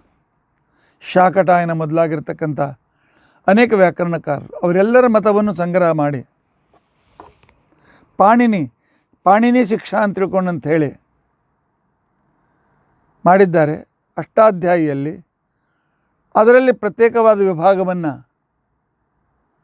ವೈದಿಕ ವ್ಯಾಕರಣ ವಿಭಾಗ ಅಂತ ತಿಳ್ಕೊಂಡಂಥ ವಿಭಾಗವನ್ನು ಮಾಡಿ, ಹೇಗೆ ವ್ಯಾಕರಣ ಅಂತ ತಿಳ್ಕೊಂಡಂತಂದರೆ ಶಬ್ದ ಸಿದ್ಧಿ, ಈ ಶಬ್ದ ಹೇಗೆ ಸಿದ್ಧವಾಯಿತು, ಇದರಲ್ಲಿ ಯಾವ ಪ್ರತ್ಯಯಗಳು ಬಂದು ಯಾವ ಉಪಸರ್ಗ ಸೇರಿಕೊಂಡಿತು, ಯಾವ ಪ್ರತ್ಯಯ ಇದಕ್ಕೆ ಸೇರಿಕೊಂಡಾಗ ಈ ರೂಪ ತಯಾರಾಯಿತು ಅಂತನ್ನುವ ಶಬ್ದದ ರೂಪದ ತಯಾರಿಕೆಯ ಒಂದು ಕ್ರಮ ಅಂತಿಕೊಂಡಂತೇನಿದೆ, ಇದಕ್ಕೆ ವ್ಯಾಕರಣ ಅಂತ ಕರೀತಾರೆ. ಆ ನಂತರ 8ನೇ ವಿಭಾಗ ಅಂತಂದರೆ ಜ್ಯೋತಿಷ್ಯ. ನಕ್ಷತ್ರಗಳು, ರಾಶಿಗಳು, ಆಕಾಶದಲ್ಲಿರ್ತಕ್ಕಂಥ ಆಕಾಶಯಾನಿಗಳು, ಯಾವ ನಕ್ಷತ್ರಕ್ಕೋಸ್ಕರ ಯಾವ ಸೂಕ್ತಗಳು, ಯಾವ ರಾಶಿಗೆ ಇರತಕ್ಕಂಥ ಮಂತ್ರಗಳು ಯಾವುದು, ಈ ರಾಶಿಗಳ ಗುಣಧರ್ಮ ಏನು, ನಕ್ಷತ್ರದ ಗುಣಧರ್ಮ ಏನು, ಇದನ್ನು ಕಲಿಯಬೇಕಾಗ್ತದೆ. ವೇದ ಮಂತ್ರ ನಿಮಗೆ ಅರ್ಥ ಮಾಡಿಕೊಳ್ಳಬೇಕಾಗಿದ್ದಾರೆ. ಆನಂತರ ಛಂದಸ್ಸು, ಗಾಯತ್ರಿ ಛಂದಸ್ಸು 24 ಅಕ್ಷರ, ಬೃಹತಿ ಛಂದಸ್ಸು 36 ಅಕ್ಷರ. ಬೇರೆ ಬೇರೆ ಅಕ್ಷರಗಳಲ್ಲಿರ್ತಕ್ಕಂಥ ಛಂದಸ್ಸಿನ ಕ್ರಮದಲ್ಲಿ ಅದನ್ನು ಉಚ್ಚಾರಣೆ ಮಾಡಬೇಕು. ಛಂದಸ್ಸು ಗೊತ್ತಿಲ್ಲದಿದ್ದರೆ ವೇದೋಚ್ಚಾರಣೆ ಮಾಡಲಿಕ್ಕೆ ಆಗೋದಿಲ್ಲ.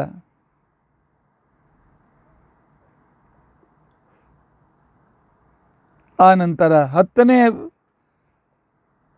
ವಿಚಾರ ಭಾಗವತ್ ಋಗ್ವೇದದ ಪ್ರಕಾರ ನಾವು ತಿಳಿದುಕೊಳ್ಳಬೇಕಾಗಿದ್ದರೆ ನಿರುಕ್ತ,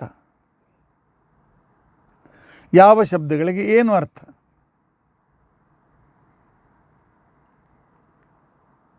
ಪ್ರಾಚೀನ ಪದ್ಧತಿಯಲ್ಲಿರ್ತಕ್ಕಂಥ ಈ 10 ಗ್ರಂಥಗಳ ಜೊತೆಯಲ್ಲಿ ಇನ್ನೊಮ್ಮೆ ನೆನಪು ಮಾಡಿಕೊಳ್ಳಿ, ಸಂಹಿತ,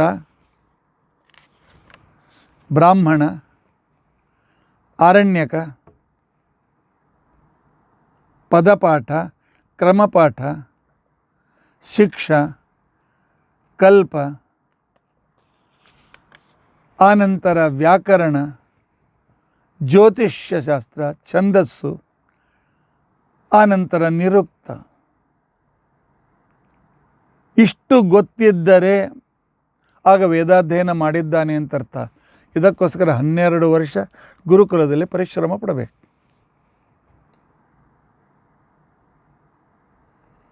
ಅಂತಹ ವಿಶಿಷ್ಟ ಇವುಗಳಿಗೆ ದಶಗ್ರಂಥಿ ಅಂತ ಕರೀತಾರೆ. ಮಹಾರಾಷ್ಟ್ರದಲ್ಲಿ ಇನ್ನೂ ಅನೇಕ ದಶಗ್ರಂಥಿಗಳು ಸಿಗ್ತಾರೆ. ತಮಿಳುನಾಡಿನಲ್ಲಿ, ಆಂಧ್ರ ಪ್ರದೇಶದಲ್ಲಿಯೂ ಸಾಕಷ್ಟು ದಶಗ್ರಂಥಿಗಳು ಸಿಗ್ತಾರೆ. ಬನಾರಸ್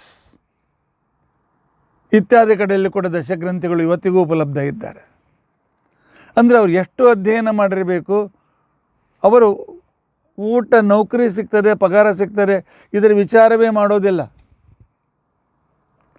ಹಿಂದಕ್ಕೆ ರಾಜರು ಇಂಥವರಿಗೆ ಪೋಷಣೆ ಮಾಡ್ತಾಯಿದ್ರು ಅಂಥೇಳಿ ಪ್ರತಿಯೊಂದು ಮನೆಯಲ್ಲಿ ಒಬ್ಬರು ದಶಗ್ರಂಥಿಗಳು ಸಿಗ್ತಾಯಿದ್ರು.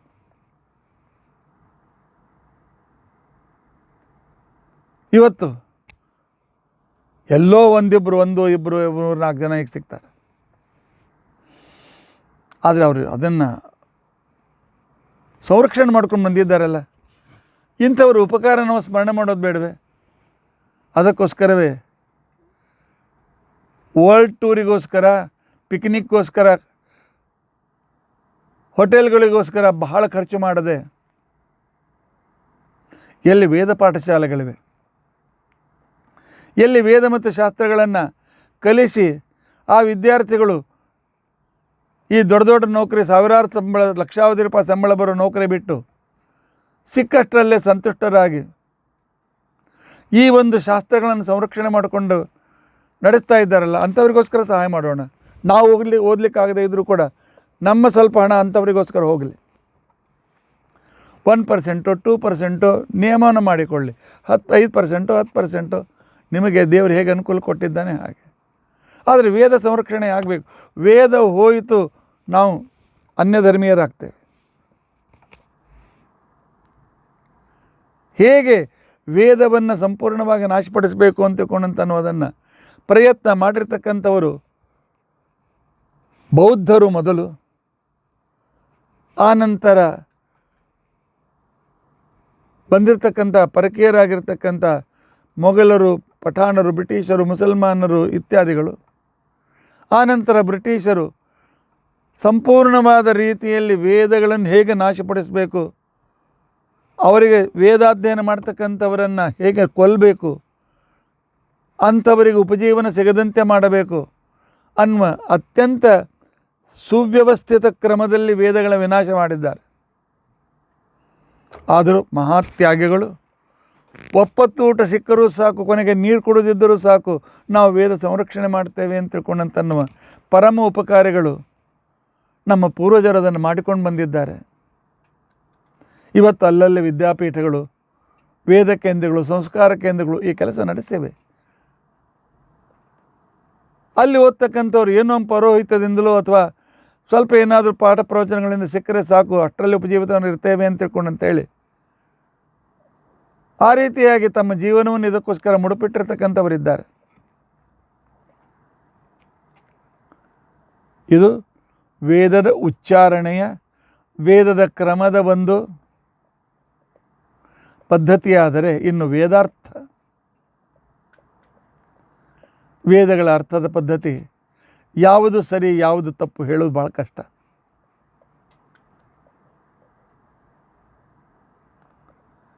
ವೇದಗಳು ದೇವತೆಗಳ ಸ್ತೋತ್ರಗಳೇ? ವೇದಗಳು ಯಜ್ಞಕ್ಕೆ ಬೇಕಾಗಿರ್ತಕ್ಕಂಥ ಅರ್ಥ ಮಾಡಬೇಕೇ? ದೇವತೆಗಳ ಮಹಿಮೆಗಳನ್ನು ಹೇಳಬೇಕೇ? ಅಥವಾ ವೇದ ರಹಸ್ಯ ತತ್ವಜ್ಞಾನವನ್ನು ತಿಳಿಸಿಕೊಡ್ತದೆ?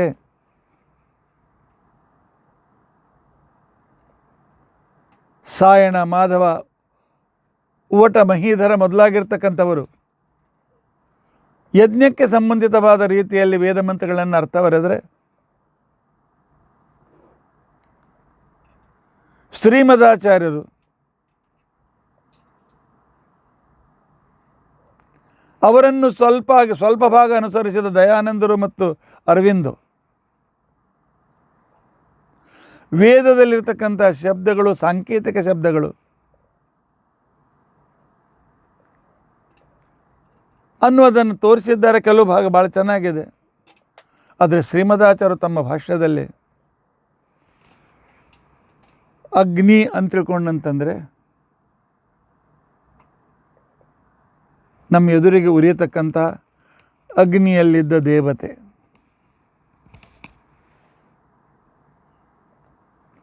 ಅಗ್ನಿ ಅಂತ ತಿಳ್ಕೊಂಡಂತಂದರೆ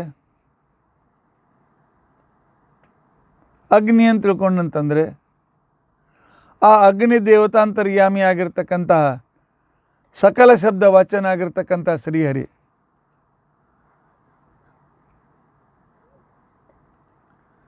ಆನಂತರ ಮೂರನೇ ಅರ್ಥ ನಮ್ಮ ಅಂತರ್ಯಾಮಿಯಾಗಿರ್ತಕ್ಕಂಥ ಅಗ್ನಿನಾಮಕ ಪರಮಾತ್ಮ.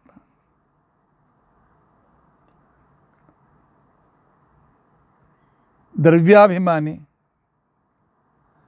ದೇವಾಭಿಮಾನಿ, ಅಂತರ್ಯಾಭಿಮಾನಿ ಕ್ರಮದಲ್ಲಿ ವೇದಾರ್ಥಗಳನ್ನು ಹೇಗೆ ಅರ್ಥ ಮಾಡಬೇಕು, ಯಾವ ರೀತಿಯಾಗಿ ವೇದ ಮಂತ್ರಗಳಿಗೆ ಒಂದು ರೀತಿಯ ಆಧ್ಯಾತ್ಮಿಕ ಅರ್ಥವನ್ನು ಕೊಡಬೇಕು ಅಂತ ತಿಳ್ಕೊಂಡಂತೇಳಿ ಅದ್ಭುತ ದೃಷ್ಟಿಯನ್ನು ತೋರಿಸಿಕೊಟ್ಟಿರ್ತಕ್ಕಂಥವರು ಮ್ಯಾಕ್ಸ್ ಮುಲ್ಲರ್. ಕೆಲವು ಜರ್ಮನ್ ವಿದ್ವಾಂಸರು ಪ್ರಯತ್ನ ಮಾಡಿದರು, ಆದರೆ ಅವರು ತಮ್ಮ ಸ್ವಾರ್ಥ ಬೇರೆ ಇತ್ತು. ಆದರೆ ಏಕದೇವವಾದವನ್ನು ಸ್ಥಾಪಿಸಿದವರು ಶ್ರೀಮದಾಚಾರ್ಯರು. ಹಿನೋಥಿಯಿಸಮ್ ಅಂತ ತಿಳ್ಕೊಂಡಂತ ಹೇಳಿ ಮ್ಯಾಕ್ಸ್ ಮುಲ್ಲರ್ ನಾನು ಏಕದೇವವಾದಿಯನ್ನು ಸ್ಥಾಪನೆ ಮಾಡಿದ್ದೇನೆ ಅಂತ ಹೇಳಿ ಪೂರ್ತಿ ಸಫಲನಾಗಲಿಲ್ಲ.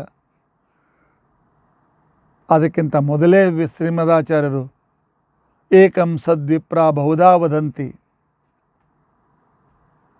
ಅಂತನ್ನುವ ವಿಶಿಷ್ಟ ಮಂತ್ರಗಳನ್ನು ತಮ್ಮ ಎದುರಿಗಿಟ್ಟುಕೊಂಡು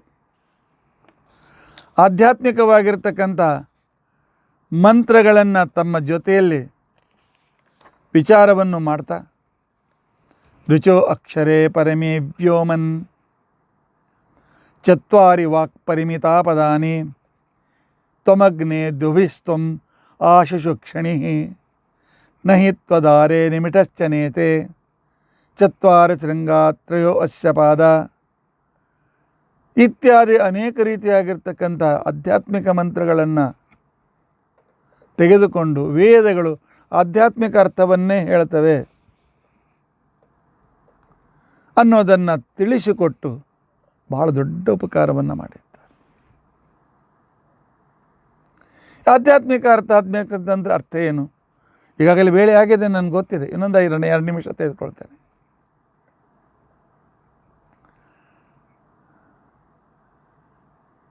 ಪವಮಾನ ಸೂಕ್ತದ ನಂತರ ಒಂದು ಮಂತ್ರ ಬರ್ತಾನೆ. ಅನೇಕ ಸಲ ಹೇಳಿದ್ದೇನೆ. ಮೇಲೆ ನನ್ನ ಸಂಪರ್ಕದಲ್ಲಿದ್ದವರಿಗೆ ಇದು ಗೊತ್ತಿದೆ. ಬರ್ತದೆ, ಪವಮಾನ ಸೂಕ್ತದ ಕೊನೆಯಲ್ಲಿ ಬರ್ತದೆ. ಈ ಪವಮಾನ ಸೂಕ್ತದ ಮಂತ್ರಗಳಿಂದ ಇದನ್ನು ಉಚ್ಚಾರಣೆ ಮಾಡಿ, ಈ ಮಂತ್ರದಿಂದ ಹೋಮ ಮಾಡಿ, ಇಲ್ಲಿರ್ತಕ್ಕಂಥ ಅರ್ಥವನ್ನು ಅನುಸಂಧಾನ ಮಾಡಿದರೆ ತಸ್ಮೈ ಸರಸ್ವತಿ ದುಹೇ ಕ್ಷೀರಂ ಸರ್ಪಿರ್ಮಧೂದಕಂ. ಸರಸ್ವತಿಯು ಅವರಿಗೆ ಹಾಲು, ತುಪ್ಪ, ಜೇನುತುಪ್ಪ, ಜೇನು ಮತ್ತು ನೀರನ್ನು ಕೊಡ್ತಾಳೆ. ಕ್ಷೀರಂ ಸರ್ಪಿ ಮಧು ಉದಕಂ. ಹಾಲು, ತುಪ್ಪ, ಜೇನುತುಪ್ಪ ಮತ್ತು ನೀರು. ಅಯ್ಯೋ, ಇದಕ್ಕೋಸ್ಕರ 50,000 ರೂಪಾಯಿ ಖರ್ಚು ಮಾಡಿ ಪವಮಾನ ಹೋಮ ಮಾಡಿಸ್ಬೇಕೇ? 1,000 ರೂಪಾಯಿ ಖರ್ಚು ಮಾಡಿದ್ರೆ ಎಲ್ಲ ಸಿಗ್ತದೆ. ಆಗಲ್ಲ. ಕ್ಷೀರಂ ಅಂತಿಕೊಂಡಂತಂದರೆ ಕ್ಷೀರ ಅಂದರೆ ಸಂಸಾರ.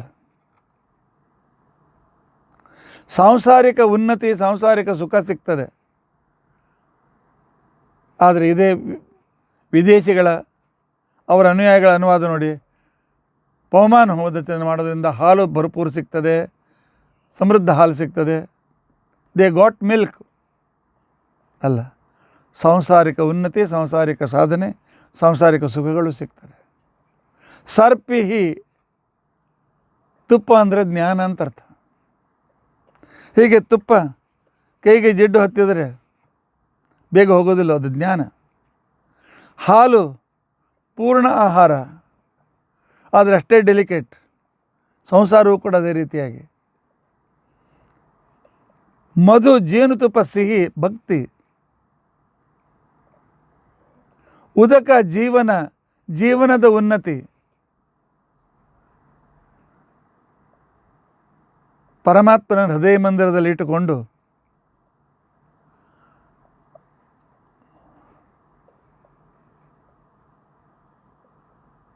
ಅಶ್ಚ ಮಾಚ ಅಮೋ ಅಮಾಭ್ಯಾಂ ಸಹಿತ ಸೋಮ. ಅಕಾರವಾಚ್ಯನಾದ ಪರಮಾತ್ಮ, ಮಹಾಲಕ್ಷ್ಮೀ ದೇವಿ ಯಾವರನ್ನು ಯಾವಾಗಲೂ ತನ್ನ ಹೃದಯದಲ್ಲಿ ಚಿಂತನೆ ಮಾಡ್ತಾ, ಪರಮಾತ್ಮ ಯಾವನ ಹೃದಯದಲ್ಲಿ ಯಾವಾಗಲೂ ಅದ್ಭುತ ಅನುಗ್ರಹಕನಾಗಿ ವಾಸ ಮಾಡಿದ್ದಾನೆಯೋ ಅಂಥ ಸೋಮ ಅನ್ನುವ ವಾಯುದೇವರು ಪವಮಾನ. ನಮ್ಮೆಲ್ಲರನ್ನ ದೈಹಿಕವಾಗಿ, ಮಾನಸಿಕವಾಗಿ, ಬೌದ್ಧಿಕವಾಗಿ, ಆಧ್ಯಾತ್ಮಿಕವಾಗಿ ಪವಿತ್ರಗೊಳಿಸ್ತಕ್ಕಂಥವರು. ಅಂಥವರನ್ನು ಸ್ತೋತ್ರ ಮಾಡಿದರೆ ನಮಗೆ ಸಾಂಸಾರಿಕವಾಗಿರ್ತಕ್ಕಂಥ ಸುಖ, ಸಮೃದ್ಧಿ, ಉನ್ನತಿ, ಸಫಲತೆ, ಜ್ಞಾನ, ಭಕ್ತಿ, ಜೀವನದ ಉನ್ನತಿ ಎಲ್ಲವೂ ನಮಗೆ ಸಿಗ್ತದೆ. ಪರಮಾತ್ಮ ಅನುಗ್ರಹವಾಗಿ ಮೋಕ್ಷ ಸಿಗ್ತದೆ. ಹೀಗೆ ವೇದ ಮಂತ್ರಗಳಿಗೆ ಸಾಂಕೇತಿಕವಾಗಿರ್ತಕ್ಕಂಥ ಸಿಂಬಾಲಿಕ್ ಮೀನಿಂಗ್ ಇವೆ. ಇದನ್ನು ನಾವು ತಿಳಿದುಕೊಳ್ಳಿಕ್ಕೆ ಪ್ರಯತ್ನಿಸಬೇಕು. ಏನು ಸೂಪರ್ಫೇಷಿಯಲ್ ಋಗ್ವೇದದ ಪರಿಚಯ ನಾನು ಕೊಟ್ಟಿದ್ದೇನೆ. ನಾಳೆ ಯಜುರ್ವೇದ ಮತ್ತು ನಾಳೆ ನಡೆದು ಯಜುರ್ವೇದ, ಸಾಮವೇದ, ಅಥರ್ವೇದ ಬಗ್ಗೆ ತಿಳಿದುಕೊಳ್ಳಿಕ್ಕೆ ನಾವು ಪ್ರಯತ್ನಿಸೋಣ. ವೇದಾಧ್ಯಯನ ಮಾಡಿ, ವೇದಾಧ್ಯಯನ ಮಾಡಲಿಕ್ಕೆ ಆಗದೇ ಇದ್ದರೆ ನಮ್ಮ ಪೂಜೆ, ನೈವೇದ್ಯ, ನಮ್ಮ ಇದಕ್ಕೋಸ್ಕರ ಬೇಕಾಗಿರ್ತಕ್ಕಂತಹ ಸಂಧ್ಯಾ ವಂದನೆ, ದೇವರ ಪೂಜೆ, ಆನಂತರ ಒಂದು ಪವಮಾನ ಹೋಮ, ಇಷ್ಟನ್ನಾದರೂ ವೇದಾಧ್ಯಯನ ಮಾಡಿ. ಮತ್ತು ಯಾರು ವೇದ ಕಲಿತಾರೆ ಅವರಿಗೆ ಸಹಾಯ ಮಾಡಿ. ಯಾಕೆ ಅವರೇ ನಮ್ಮ ಮುಂದೆ ನಮ್ಮ ವೇದವನ್ನು ಉಳಿಸಿಕೊಂಡು ಬರ್ತಕ್ಕಂಥವರು. ನಮ್ಮ ಸಂಸ್ಕೃತಿಯ ಸ್ತಂಭಗಳು ಆ ವೇದಾಧ್ಯಯನ ಮಾಡ್ತಕ್ಕಂಥ ಆ ವಿದ್ಯಾರ್ಥಿಗಳು, ವಿದ್ವಾಂಸರು, ಪಂಡಿತರು. ಅಂಥವರ ಸಂರಕ್ಷಣೆ, ಅವ್ರು ಮಾಡಬೇಕಾಗಿರ್ತಕ್ಕಂಥ ಕಾರ್ಯಕ್ಕೆ ನಿಮ್ಮ ಉತ್ಸಾಹ, ಪ್ರೋತ್ಸಾಹ, ನಿಮ್ಮ ಸಹಾಯ ಅತ್ಯಂತ ಅವಶ್ಯಕವಿದೆ. ಸರ್ವೇ ಕಾರ್ಯ ತಂಡುಲ ಪ್ರಸ್ಥಮೂಲ ಅಂತ ತಿಳ್ಕೊಂಡಂತ ಹೇಳಿದ ಪ್ರಕಾರ ಹಣ ಇಲ್ಲದೆ ಯಾವುದೇ ರೀತಿಯಾಗಿರ್ತಕ್ಕಂಥ ಒಂದು ವಸ್ತುವಿನ ಸಂರಕ್ಷಣೆ ಆಗೋದಿಲ್ಲ. ಉಪಜೀವನ ಬೇಕಲ್ಲ. ಉಪಜೀವನಕ್ಕೆ ನೌಕರಿಗೆ ಹೋಗಿ ಬೇಳೆಯನ್ನು ಕಳೆಯುವ ಬದಲಾಗಿ ನೀವು ನೌಕರಿಗೆ ಹೋಗಬೇಡಿ, ನಿಮ್ಮ ಜವಾಬ್ದಾರಿ ನಾವು ತೆಗೆದುಕೊಳ್ತೇವೆ ಅಂತನೂ ಸಮಾಜದ ಜನರು ತಯಾರಾದರೆ ಈ ವೇದಗಳು ಉಳಿಯುತ್ತವೆ, ಇಲ್ಲದೇ ಇದ್ದರೆ ಇಲ್ಲ.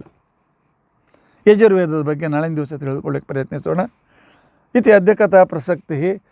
ಕಥೆ ಇಲ್ಲ, ನಿಮಗೆ ಸ್ವಲ್ಪ ಟಿಡಿಯತ್ ಅನ್ನಿಸ್ಬೋದು, ಆದರೆ ತಪ್ಪದೇ ತಿಳಿದುಕೊಳ್ಳಿ, ಚಿಂತನೆ ಮಾಡೋಣ.